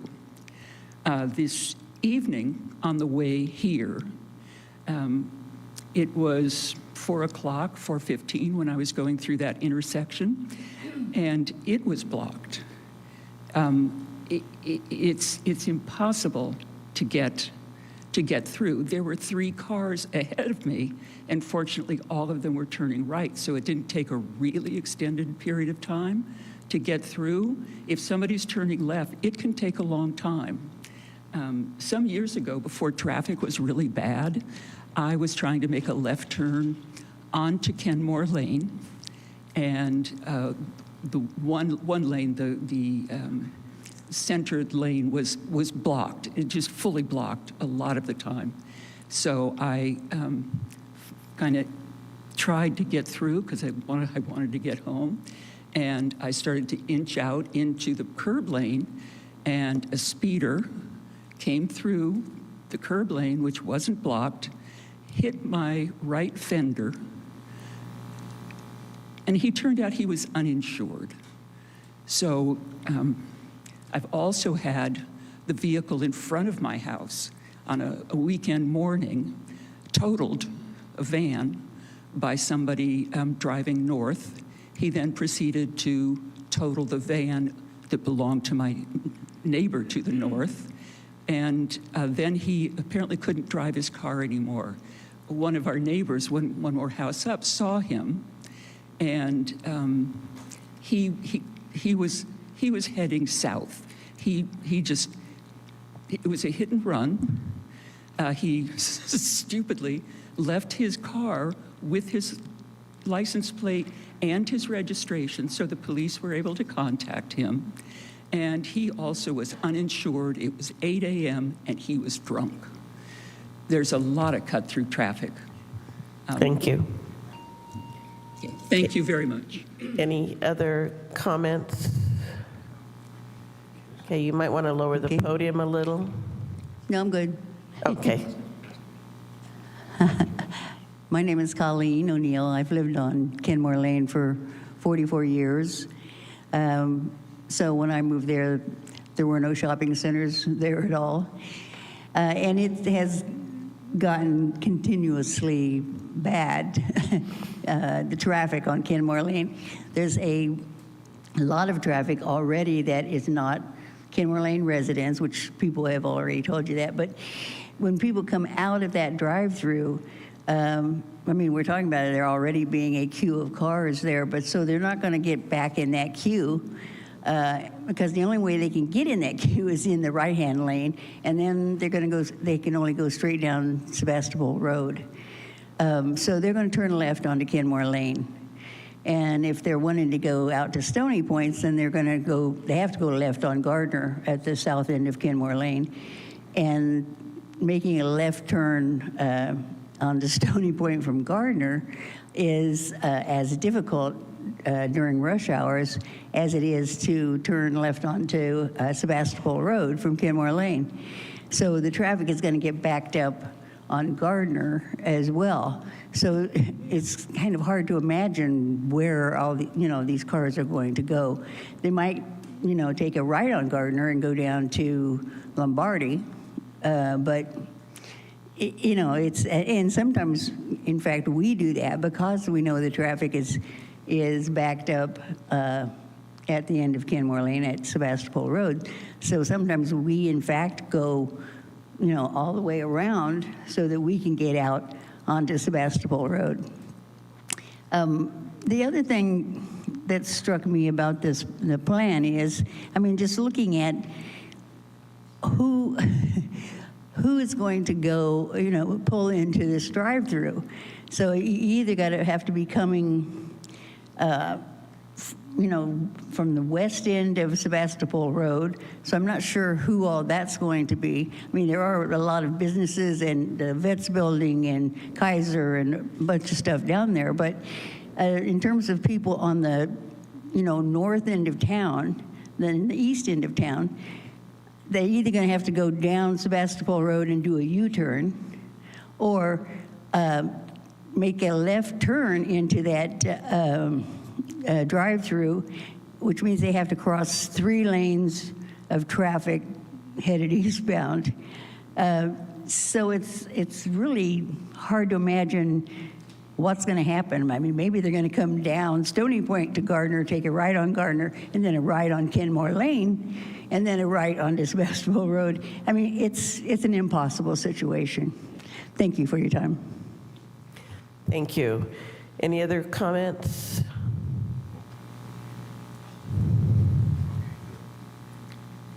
May I have the projector, please? Okay.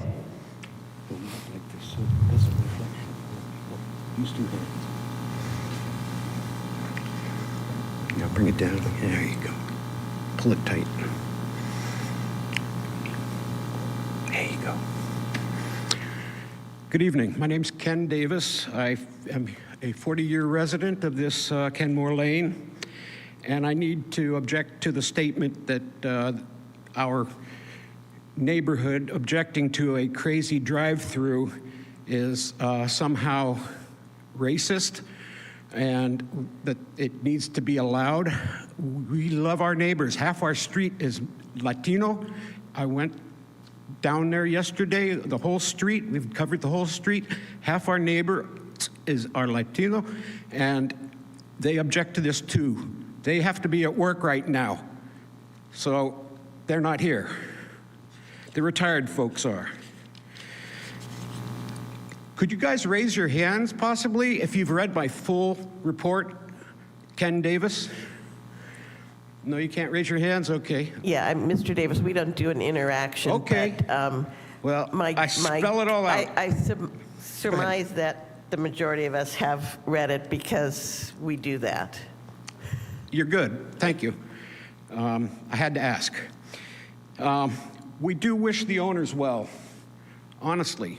There are other ways of designing something profitable there. Do not dump every single customer car onto our little lane that's already congested. I take exception with the W-Trans traffic report that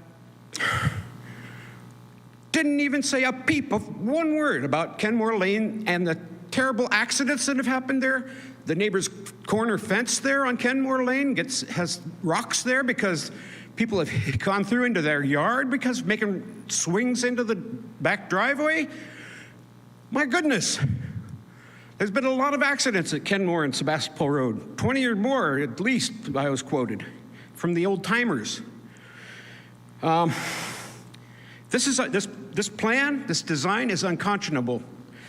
The queue management plan is idiocy. Who can send half of their staff, one of two, out to the street in their cook clothes with their aprons on and direct traffic? They are not police. They're not qualified, and there's going to be accidents there. We care about your success, Del Val. And please don't downplay its effect on our community. You know, the drive-through is intended to be fast. It's fast food. Customers are going to whip in and whip out, and if they can't get onto Sebastopol Road, they're going to shoot down fast on Kenmore Lane, where we had to have speed bumps put in 25 years ago, and they still speed on them. Do something else with it. I've got a plan here, real quick. If you can put the thing back up. Well, all right. There's other plans. Thank you. Thank you. Any other comments by the members of the public? Okay, I see someone going to the podium, so you can try, if you need to lower the podium, you can do it. It's on the right-hand side. Thank you for helping. So I hope this goes through. We're just asking for an opportunity. Honestly, I drive through there like 4 times a day. I've never been stuck in traffic. I've only seen traffic when school is out. You know, we're going to be adding sidewalks and lights. It's going to be safer for kids.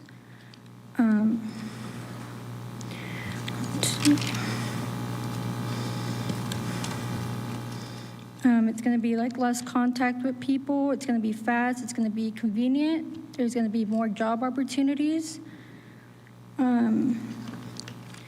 You know, we're just starting off. I really don't think traffic is going to get as bad as everybody thinks. Normally at the restaurant, there's never really that many people in general. And a drive-through would just make it go faster.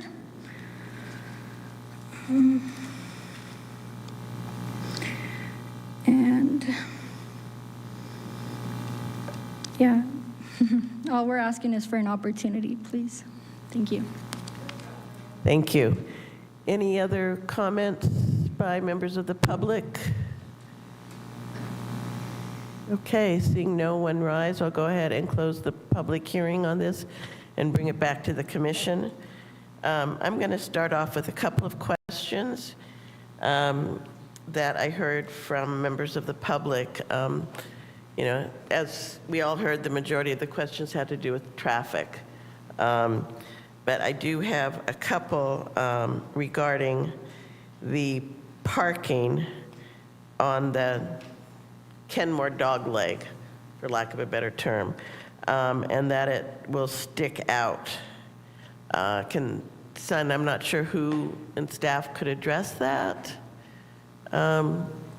Cleve?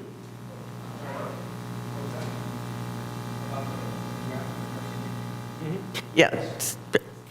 No, I'm sorry. The public hearing was closed, so I'm asking staff to respond now.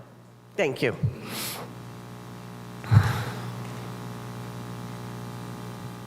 Hi, my name is Cleve Gurney, Deputy Director of Development Services. Hi, my name is Cleve Gurney, Deputy Director of Development Services. So we're the engineering division for PED. Pulling up the project plans right now so we can take a look at what was proposed. So in regards to the perpendicular parking, they're showing a 17-foot parking space and then a few feet, and then there's a valley gutter. And then, so if you see where the proposed curb line is, there's going to be 26 feet clear, and then that allows for another 6 feet after, so on the southern side of Kenmore Lane for parking. So 26 feet clear and then another 6 feet. Are you able to zoom in at all to that? So the question about if you have a truck, you know, how would that work? So what it's striped for now, or what it's proposed to be striped for that perpendicular parking is for a 17-foot long vehicle. If you have a vehicle that's longer than that, there's still a few more feet until where that curb line is showing. So there's still going to be 26 feet clear.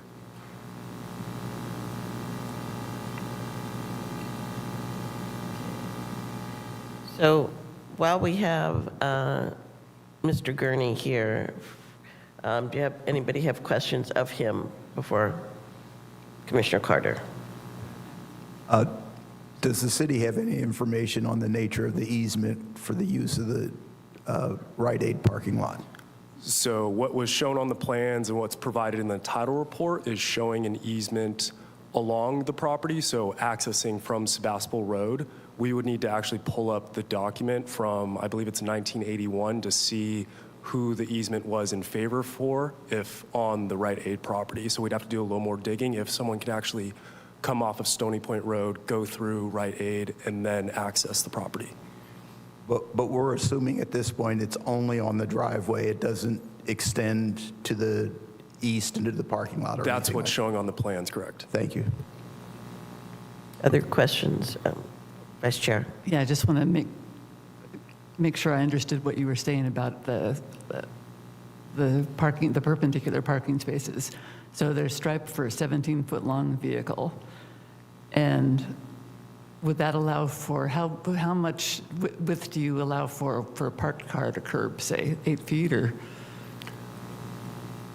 So the width of that perpendicular space, or? No. If there was a parked car opposite on the south. On the south side. Yeah. So typical for our minor street standard, it would be an 8-foot width parking lane. So this is proposing a 6-foot parking lane for a neighborhood street standard.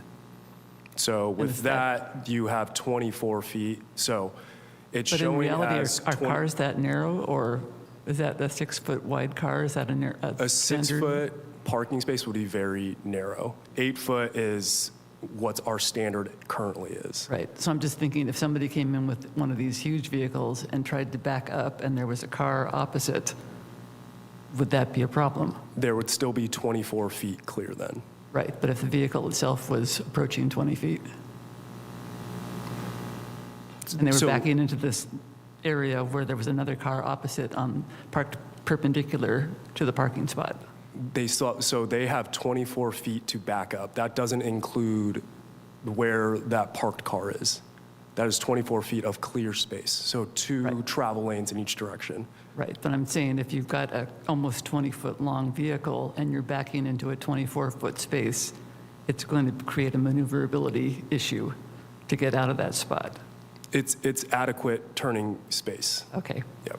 Thanks. Other questions?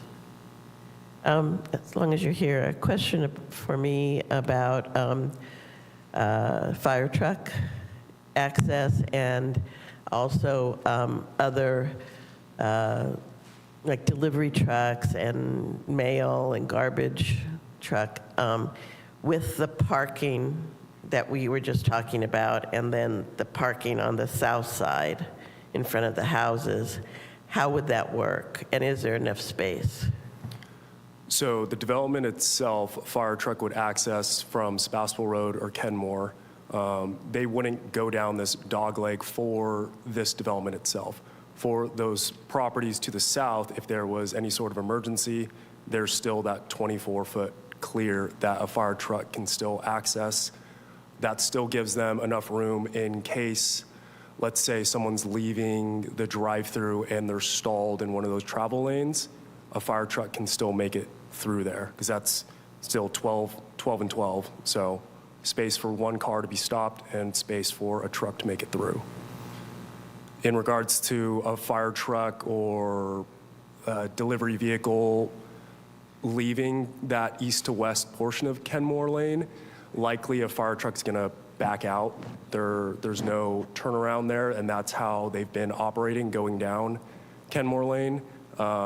Those perpendicular parking spaces, if no one's occupying them, then that gives more maneuverability.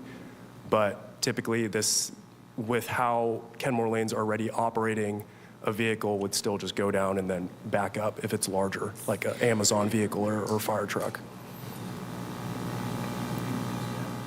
Okay, other questions of Mr. Gurney while he's here? Vice Chair. Yeah, I mean, I was going to send him back to his seat if he doesn't, if we don't have anything else for him. Okay, go ahead, Commissioner Sanders. Well, my question is about, do we have any data about traffic accidents in that area? I would defer to Tarina. Here comes Ms. Wilson. Thank you. Thank you, Mr. Gurney.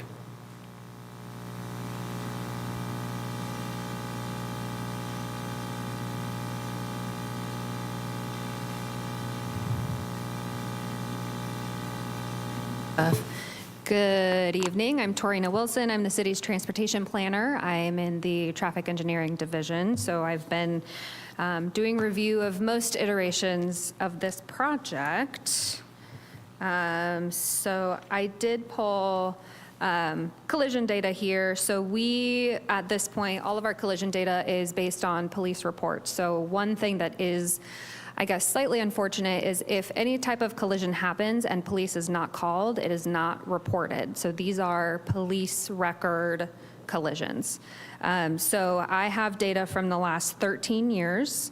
There were a total of 17 collisions between what we're all calling the dogleg of Kenmore and the northern boundary of Sebastopol Road. I went through each of those collisions to try to figure out what the cause was, if it's because there's difficulty of someone coming off of Kenmore, or maybe it's just a car-on-car collision that's on Sebastopol Road, doesn't have anything to do with Kenmore.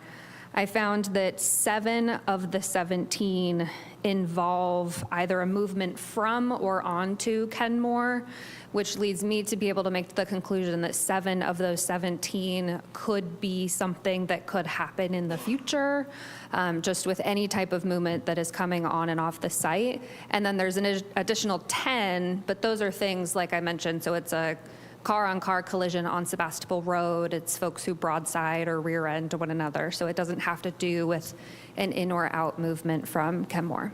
And then I did pull the overall crash rate just based on average daily traffic. That's one mechanism we have to figure out, okay, is this a location within the city where there's a disproportionately high amount of collisions?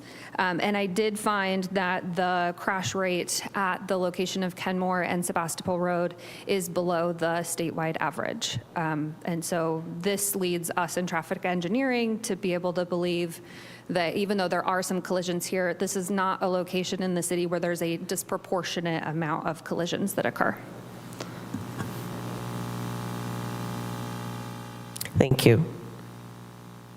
Vice Chair. I have one more just for staff. I don't know who's the person to answer this question, but when a location like this has a queue management program that's part of the conditions of approval, how is that enforced? Like, let's say you have a bad actor who's not paying attention and not watching his cars back up into Sebastopol Road, and it's, high peak time of travel, and what's the recourse? Does it have to be a neighborhood complaint, or how is this managed? So when there are conditions of approval that are being violated, that is treated as a code violation, and our code enforcement division operates on a complaints basis. So if there was a complaint received that they were not operating by their queue management plan as conditioned, then code enforcement would go out and investigate, and if they find that to be true, there would be citations and violations given to the applicant, and ultimately that can lead to revocation of the permit. Thank you. Okay, any other, Commissioner Horton? Thank you. Just a few questions about the traffic. So this is probably a dumb question, But the one entrance is off of Sebastopol Road. I mean, why doesn't the exit also feed into Sebastopol Road and avoid Kenmore?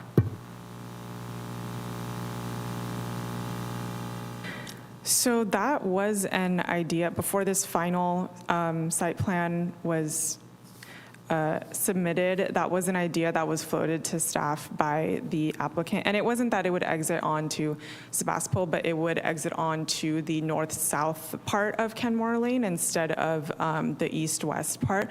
And Rob Sprinkle, who was the traffic engineer who reviewed the project, did not support that.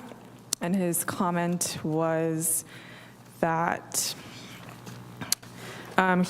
that traffic wouldn't be comfortable with the driveway existing directly onto the north-south portion of Kenmore Lane because it's too close with the intersection with Sebastopol Road, and it would provide an extremely tight right turn onto a busy arterial street.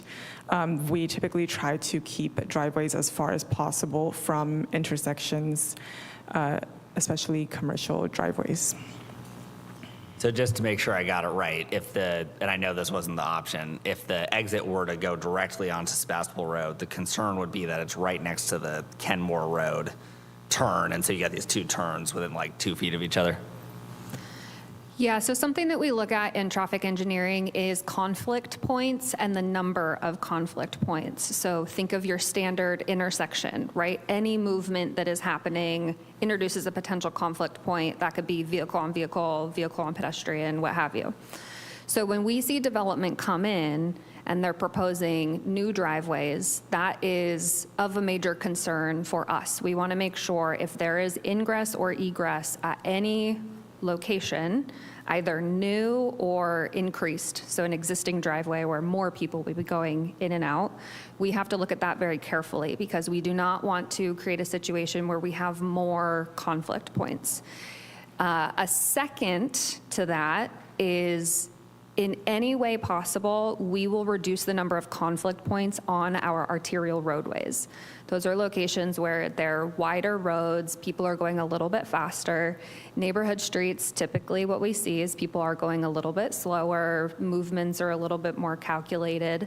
And so traffic engineering, for the large part, does not support new driveways on arterials if there is a logical workaround that would not result in any adverse safety impacts. So for this project, a entrance into and also exit on Sebastopol Road was something that we couldn't support, knowing the number of driveways that are right there already, the average daily traffic, the speed of vehicles, and then the proximity to the intersection with Stony Point.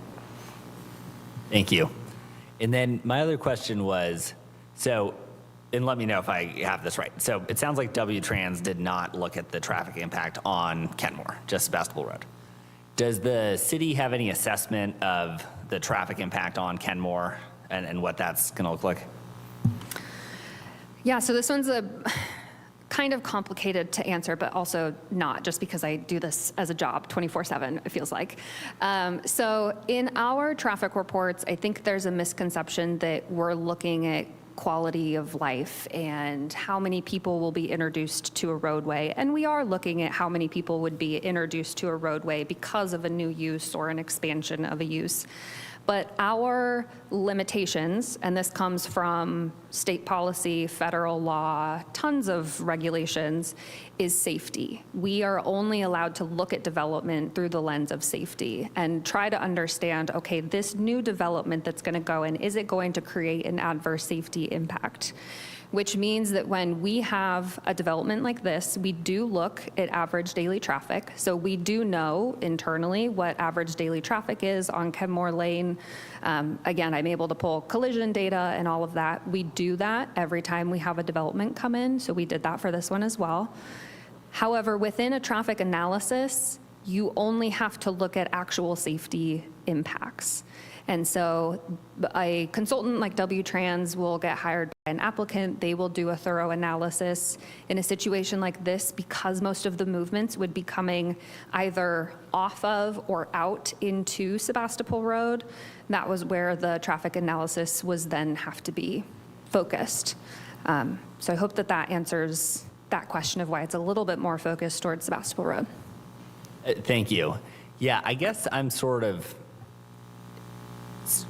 if I may, I guess what I'm sort of trying to understand is, as you say, theoretically, most of the people exiting will go on to Sebastopol Road, but it seems that, out of 34 cars an hour, some portion could, lead to increased traffic on Kenmore, and certainly on that dogleg part. I mean, 100% of it's on the dogleg part, right? So, is there, I think we heard comments, this is this dark road with no sidewalks. I am struggling to think there would be no additional negative safety impact from that, but, maybe you can speak to that. Sure, and thanks for clarifying that. That makes more sense, what you're trying to get to. So sometimes when we have a proposed development, because we know human behavior, can make an educated guess, okay, yeah, someone might leave the driveway and they would want to turn down onto Kenmore. That could make sense. If there were not speed bumps there, that would be something that we would look at in traffic engineering. We would say, okay, there might be an increase in the number of vehicles that might want to use Kenmore as a cut through. And so can we look at any traffic calming measures to put on Kenmore to help make sure that the additional vehicles are not driving too fast? There are speed bumps there, so there is a traffic calming measure in place. So there were no additional recommendations at this point. But then I want to point out that is the safety component. So yes, we know logically that any development within the city would introduce new trips to any of our number of roadways. And I just want to highlight the fact that we only look at safety. We're looking at making sure that we're not going to result in any additional collisions or some sort of adverse safety impact. So the fact that there are speed bumps there meant that there were no additional recommendations on Kenmore. Thank you. Commissioner Sanders. Are there do you have a list of other drive-throughs that exit onto a residential street? No, but I could provide you one. They do exist, though. Probably. Most of our new ones, like I'm thinking Santa Rosa Avenue, Mendocino, all of the ones that I've reviewed recently have been on arterials. There's no situation in which, that I'm aware of, that a drive-through empties customers onto a private road. There's really no restricting that we can do for any business using a public road that's within the public right-of-way. So whether or not there's residential uses nearby does not impact what happens on a residential street, as long as our street standards are followed to make sure, that there's access for emergency services and, all the things that need to happen within our right-of-way. And since you brought up emergency services, do we have any one from fire who can speak to getting an engine or a truck down that road during peak hours? I don't think that we do, but I can answer a question. So I pulled up when Mr. Gurney was talking about fire access. The last page of the W-Trans traffic report actually shows a schematic of a fire truck entering into that dog leg.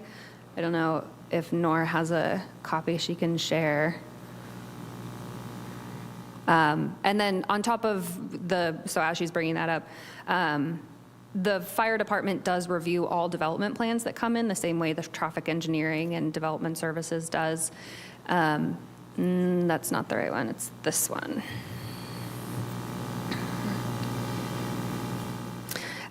So the last page, is that what you said? It's the last page, Okay. yeah. At least of the one I printed, unless I printed it wrong, which is possible. There we go, okay. So this is the length of a Sonoma County fire truck. And this is it's what's called a template. So this is what traffic engineers use to determine, to scale, here is a proposed development, would this truck, so we have fire trucks, we have buses, we also have different schematics for different lengths of semi-trucks as well. We can place them on top of any site plan to figure out does this actually work? Can the turning movements operate? So what this one's showing is that a fire truck can pull in, they can back into the driveway of the restaurant if they need to, and then they can pull out onto Kenmore Lane. I will say also sometimes what happens is a fire truck will pull in and then they will back out. There's usually a maximum amount where they start to not feel comfortable doing that anymore. This length, this dogleg of Kenmore Lane does not exceed that amount, so a fire truck could back up. But what this report is showing you is that they also have an alternative option, which is pulling backwards into the driveway. Thank you. Any other questions? Okay, so with this, I think what we'll do is, I'd like somebody to, we'll start with making some comments and then see how we're going with the resolution that's provided by staff and see where we need to go then. Does that work, Ms. Crocker? Well, if someone could enter the resolution, and then you can have your comments and discussion as how we usually proceed. Okay. Thank you. Would somebody like to enter the resolution? Okay. Is there anybody who'd like to do that? Yes. Okay, Commissioner Sanders. Move a resolution of the Planning Commission of the City of Santa Rosa making findings and determinations and approving a conditional use permit for drive-through retail sales for the property located at 2000 Sebastopol Road, file number CUP 23-041, and await the reading. I second Thank it. you. And is there a second? I second. Oh, thank you. So that was moved by Commissioner Sanders, seconded by Commissioner Pardo. Let's go ahead and start with Commissioner Cisco for comments. Okay.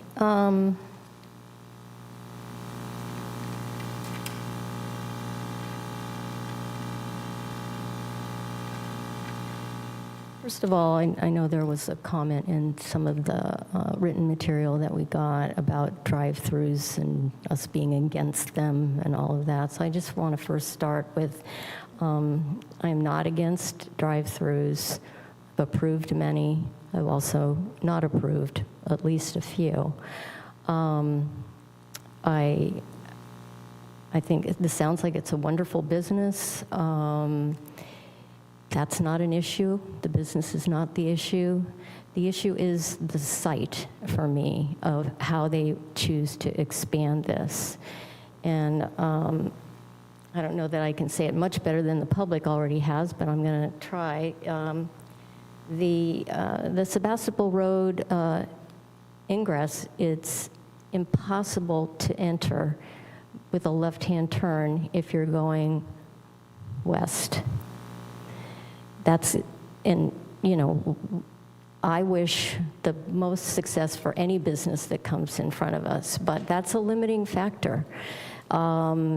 Westbound patrons, if they're really determined, are probably going to have to take a very circuitous route described by one of the individuals here, either going through the Rite Aid parking lot, which, you know, there's nobody there now, but that doesn't mean that there won't be, and then that would be conflicted, or go all the way up to Gardner, come down Kenmore, and try to make a right-hand turn onto Sebastopol Road. That doesn't seem very realistic to me. If you're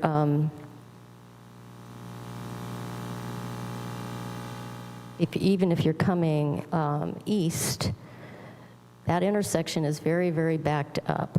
And so even before anybody gets to the queue, there's a line in order to enter that space on the right. And that it's just a really difficult place.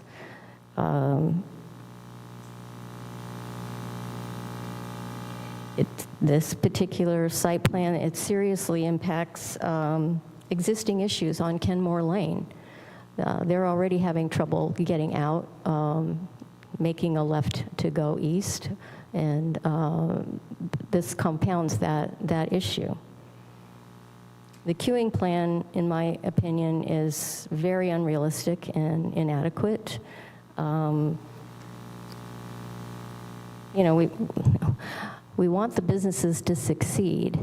And one of the troubling sentences in here, and actually Mr. Navarro echoed it, it's sort of like if it gets backed up and they, you know, pull the chain across, then the patrons, the potential patrons, are going further up Sebastopol Road where there are very similar businesses. And it's, to me, it's a very, very limiting factor of the success of this business.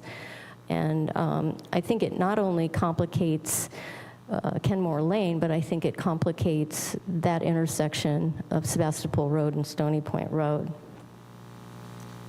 It's just difficult to access. And the parking, you know, yeah, it sounds like it's maybe doable, but is it a nuisance? I don't know. I just think that this really, really is impacting not just Kenmore Lane, but potentially, you know, the traffic on Sebastopol Road and Stony Point Road. And again, I don't have any issues with a drive-through or this particular business, but I can't make the findings that would make this okay to approve. And one of the findings that we have to make is, and this is where, you know, the traffic engineer was saying they don't assess for safety or quality of life. Well, we do, and that's one of our findings, is that granting the permit would not constitute a nuisance or be injurious or detrimental to the public interest, health, safety, convenience, or welfare, or materially injurious to persons, property, or improvements. And I'm not going to be able to make that finding based on, you know, the materials submitted and what I've heard here tonight. And so I'm not going to be able to make the findings C, D, or E, and I can give more information on that if others want that. But I think that, you know, staff originally indicated that there was potential noise nuisance, and that's why they want to restrict the hours. Again, it's a limiting factor on how successful this business can be, but it acknowledges that there's a nuisance factor to the neighborhood. So, you know, that's there too. But just to me, it seems like if you say, oh, well, if it's too successful, it'll be unsuccessful because it's impossible to really navigate and people will go elsewhere. I'm not comfortable with that. So I'm not going to be voting yes on this tonight. Thank you. And now we'll go to this side. Commissioner Carter. First of all, I'd like to thank the applicant for all the time and effort they put into this, and to the staff for working with the applicant. A lot of creative thought went into this, and you really tried to make it work. But I think what we have is a traffic report that says, well, we can make it work, but I don't think it works in the best way. I don't think if you wanted to design a site for a drive-in, you would put it in this location and in this shape. And because of that, I don't think I can make the finding D, especially that the site is physically suitable for the type and intensity of the use being proposed. I would like to thank Commissioner Cisco for talking about the possibility of constituting a nuisance in approving this. I think if the management report was more substantial, or the queue management plan was more substantial, and it included a report that didn't require neighbors to have to report that it's not working, we could consider that it wouldn't be a nuisance. But I think the plan we have now doesn't assure us of that. And because of those two things, I'm not going to be able to support the application. Thank you. Commissioner Sanders?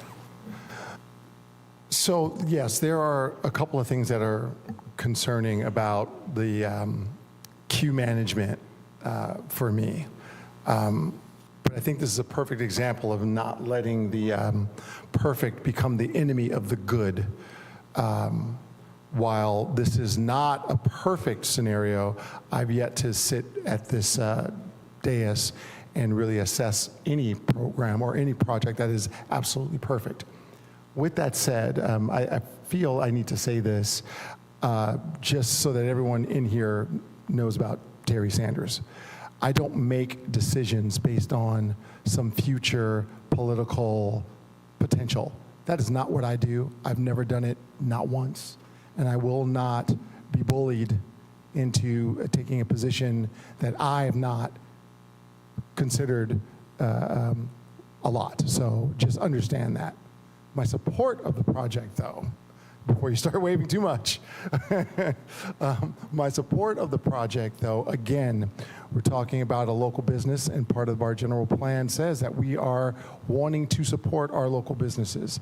And as my dear high school buddy here mentioned in a very eloquent way, you know, I'd like to give them an opportunity to be a good neighbor. And you will be watched. You have neighbors who will be watching. And I'm looking forward to seeing a little bit more thought being put into the queue management plan, because right now, you know, you're going to have someone hustling, because I think you guys are going to be successful. And with that success, there are going to come some learning opportunities, some bumpy roads. But I say again, I never want to let the perfect become the enemy of what's good for our community, and especially in Roseland. So I will be voting yes. Thank you, and we'll move over here to Vice Chair Duggan. Okay. I also cannot make findings C, D, and E that Commissioner Cisco articulated. And to what's already been said, with all due respect to Commissioner Sanders' position, as I guess your high school friend mentioned, to give them a chance, and maybe they succeed, maybe they won't succeed, a conditional use permit runs with the land. If they're not successful and we've granted a conditional use permit and they fold up shop and decide to quit business, anybody who comes in there and purchases that property has a conditional use permit for a drive-through. So if this particular business doesn't create the nuisance that we think it might, a future one could. So I'm not comfortable with okaying it on that basis. And also the fact that Kenmore Lane is quite a quiet old country lane. There's no consistent sidewalk or gutter. People who walk there, walk their dogs, kids walking, are in the middle of the street. And I'm not comfortable putting cut-through traffic on a narrow road that has no sidewalk. So I cannot support this request. Thank you, and we'll go to Commissioner Pardo. Thank you, staff, and thank you to the applicants and to the public for making you guys' comment. I do agree with some of my colleagues and some of the comments that the public has made. But Kenmore Lane is not a private road. If any of us wanted to make a drive there, we could make a drive there, and that does not constitute for us to say that more cars driving in a public road will constitute for us to reject the project, especially for a small business. There's Dutch Bros in Mendocino. There's Dutch Bros by my neighborhood in Coffee Park on Hopper that has a lot of car issues. Not sure if it came into the Planning Commission. I wasn't at the time. But I am a Freedom guy, and Kenmore Lane is a public road, and we can all get access to it. So the basis of more cars coming to that road for it to be rejected and disturbs people's peace. Unfortunately, Southwest Santa Rosa is not a ranch land anymore, and it's going to continue to be developed. So with that, I can make all the required findings and then approval with this project. Okay, and now Commissioner Horton. Thank you so much to the staff and the applicant and the public and everyone who came out. And I hope it's all right. I just wanted to echo my colleague Commissioner Sanders' comments about not being bullied. And I just want to say he's a person of the utmost integrity, and I really appreciate him taking a stand. So thank you. So I think I'll keep it really brief. I think a lot of the other commissioners already said this. I am very, very supportive of the project, but ultimately find myself unable to make the finding that this is not injurious to public safety or a nuisance, right? To have 34 cars an hour spilling out onto this quiet dogleg cul-de-sac and then onto a road with no street lights or sidewalks or what have you. So I think everyone else said it pretty well. That's where my head is. Thank you. And I also would like to say I will not be bullied. Never have, never will. I cannot make all the required findings, especially those findings C, D, and E. I think that our role is to make sure that we approve projects that are physically suitable for certain land. And I cannot find, so that goes to finding D especially, I cannot find that this addition of a drive-through for the restaurant is consistent with, is physically suitable for that density and intensity of the use being proposed. So with that, I think we will take a vote. Okay. So it was moved by Commissioner Sanders, seconded by Commissioner Pardo. Thank you, Chair. Commissioner Carter. No. Commissioner Cisco. No. Commissioner Horton. No. Commissioner Pardo. Yes.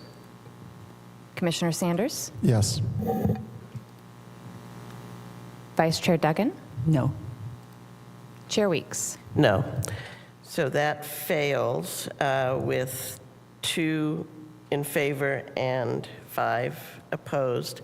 And I think now what we need to do is take a break to discuss what type of a resolution we would bring forward. Is that correct, Ms. Crocker? Well, I think what we would need is some more direction. So at this point, I would suggest if it's the will of the commission to make a motion to deny the project, you could make a motion to deny the project and then second that motion. Then what we would ask for is, we don't have a prepared resolution of denial before you, but we would be willing to go and type that up if everyone's willing to wait for us. But what we would ask, if we get the motion in the second, is for you all to provide us some additional information. You were indicating most of you couldn't make findings C, D, and E. Some of you just E. And what we would request is to go through and get comments from those of you that are not able to make those findings and give us additional information as to why you can't make those findings. Then we will take a recess and we will convene in a conference room, and we will go ahead and type up to the best of our abilities what we've heard from you this evening. We will come back and then we will place on the overhead for you what we have drafted as a resolution of denial, and then you can make comments on that. And then subsequently, if we get it right or we can fix it up, then you can you would then vote on that motion. Sorry, because you've already put the motion out there. Stumbling a little bit, my apologies. So the fact that we denied the resolution, do we still need to do another vote right now about No, what I'd denial? like to just get is if there's a motion to deny, so that, and then we get a second, then I will Okay. ask for comments from you, then we will take a recess, and then we'll Okay. come back with a proposed resolution. At this point, we don't have anything for you to vote on. And during that comment period is when we would provide you with the information that you will need to do Correct. the resolution? Okay. Yes, so for those of you who were specifically speaking to finding C, D, and E, or some of you just finding E, whichever ones that you were not able to make, please give us the information so that we can fill in the findings of denial as to why you can't make those.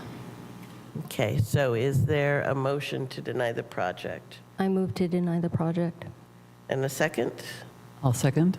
Okay, so that was moved by Commissioner Cisco and seconded by Vice Chair Duggan. So we'll start with Commissioner Cisco for comments.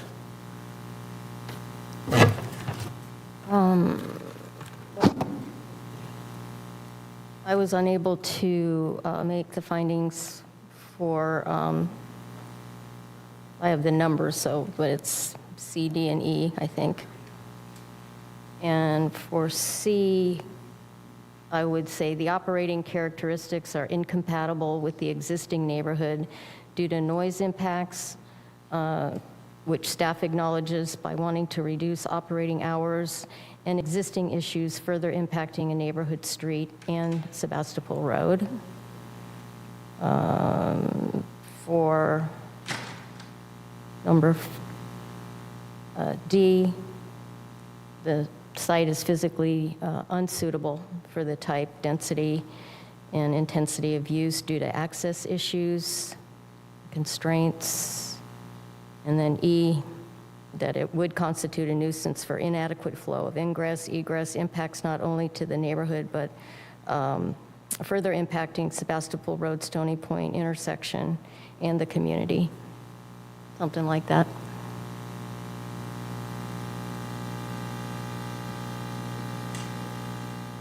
What was the last one on E? That it would constitute a nuisance for inadequate flow of ingress, egress, impacts not only to the neighborhood, but further impacting Sebastopol Road, Stony Point intersection, and the community. Vice Chair, do you have anything? I don't have anything to add to that. I'm in agreement with all of Commissioner Sisko's points. Okay. Commissioner Carter? I'm going to stick with my simple first answer that I can't make the finding D, that the site is physically suitable.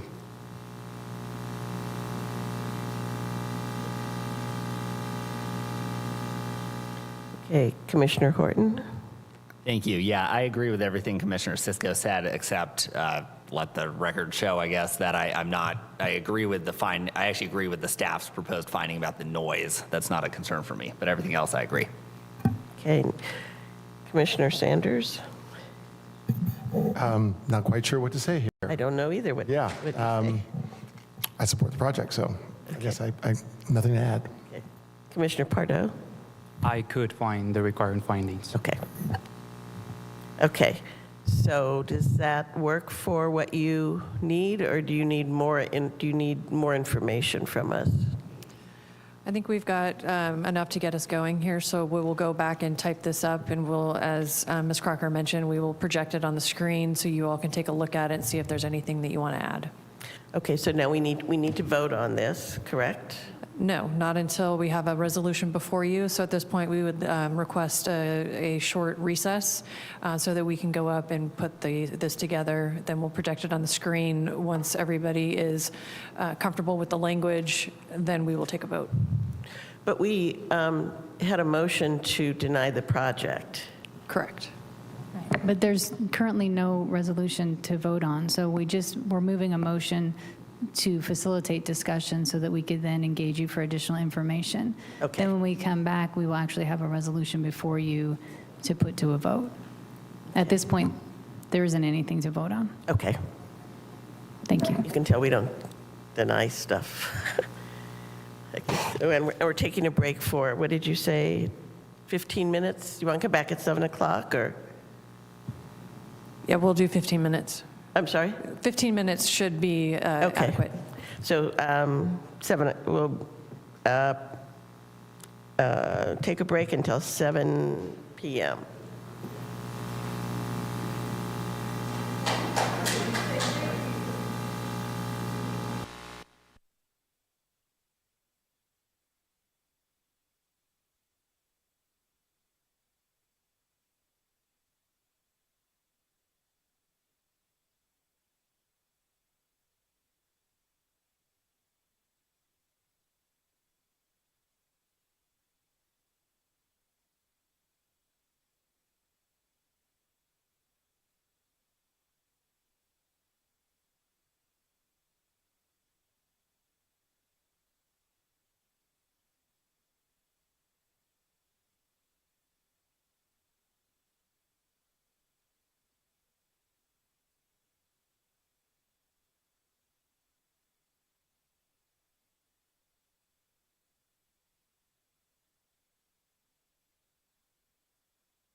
Staff is on their way coming back, so just wanted to let you know.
Commissioner Pardo is not here. Can we start anyway, or?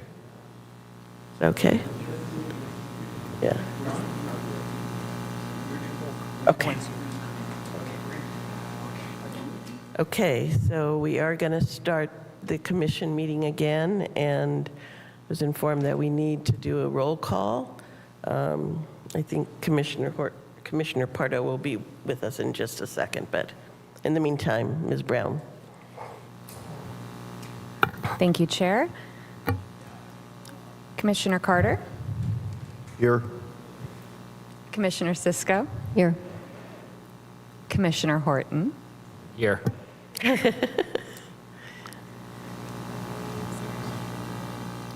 Commissioner Pardo? Here. Here. Thank you. Commissioner Sanders? Here. Vice Chair Duggan? Here. And Chair Weeks? Here. Thank you. Let the record reflect that all commissioners are present after recess. Okay, so now you will read it to us and then project it, or project it and read it to us. We will project it and then read it to you, and then you can let us know if there's anything that you would like to add or change. Okay. And I'll just be reading the findings to you.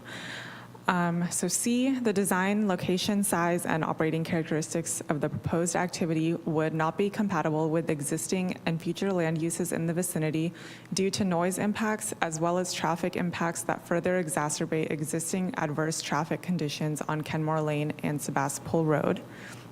And D, the site is physically unsuitable for the type, density, and intensity of the use being proposed due to inadequate ingress and egress and physical constraints that prevent adequate access to the site and operation of a queuing plan.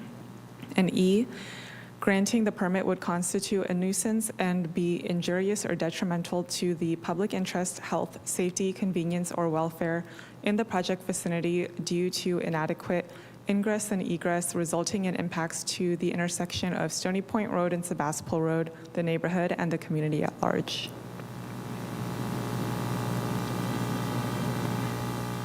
Okay, so we'll start with Commissioner, or are there any, so we're going to start with Commissioner Horton, but I suppose I could just open up and say, are there any comments from anybody? Does this seem what we were looking for? Commissioner Horton? Thank you. I can make all the required findings and declarations, and we'll support the resolution. Commissioner Carter, is this what we were looking for? I think it captures what we raised as issues, and I can make the findings for denial. Okay. Commissioner Cisco? Yeah, I think it captures what we've been talking about, and I can make the findings for denial. And Commissioner or Vice Chair Duggan? I can also make the required findings for denial. Okay. Now, since Commissioner Pardo and Commissioner Sanders voted yes on the project, they would vote no on this. Is that correct? That would be correct if that is their will. Desire. Okay.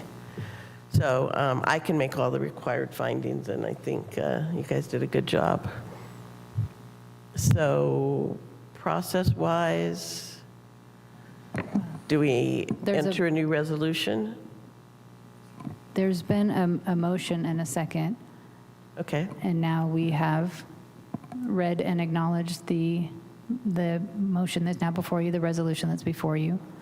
So at this point, there is a motion on the floor, and it is the resolution to deny the project. Okay. So a vote in favor is denying the project. A vote against is not. Okay. So with that, we'll have the vote. Thank you, Chair. Commissioner Carter? Aye. Commissioner Cisco? Aye. Commissioner Horton? Aye.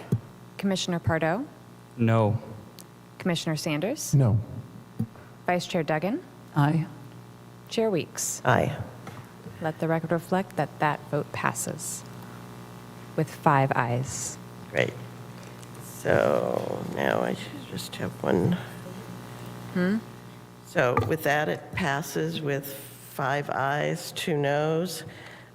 Please note this action is final unless an appeal is filed with the city clerk's office within 10 calendar days of today's decision pursuant to zoning code section 20-62.030.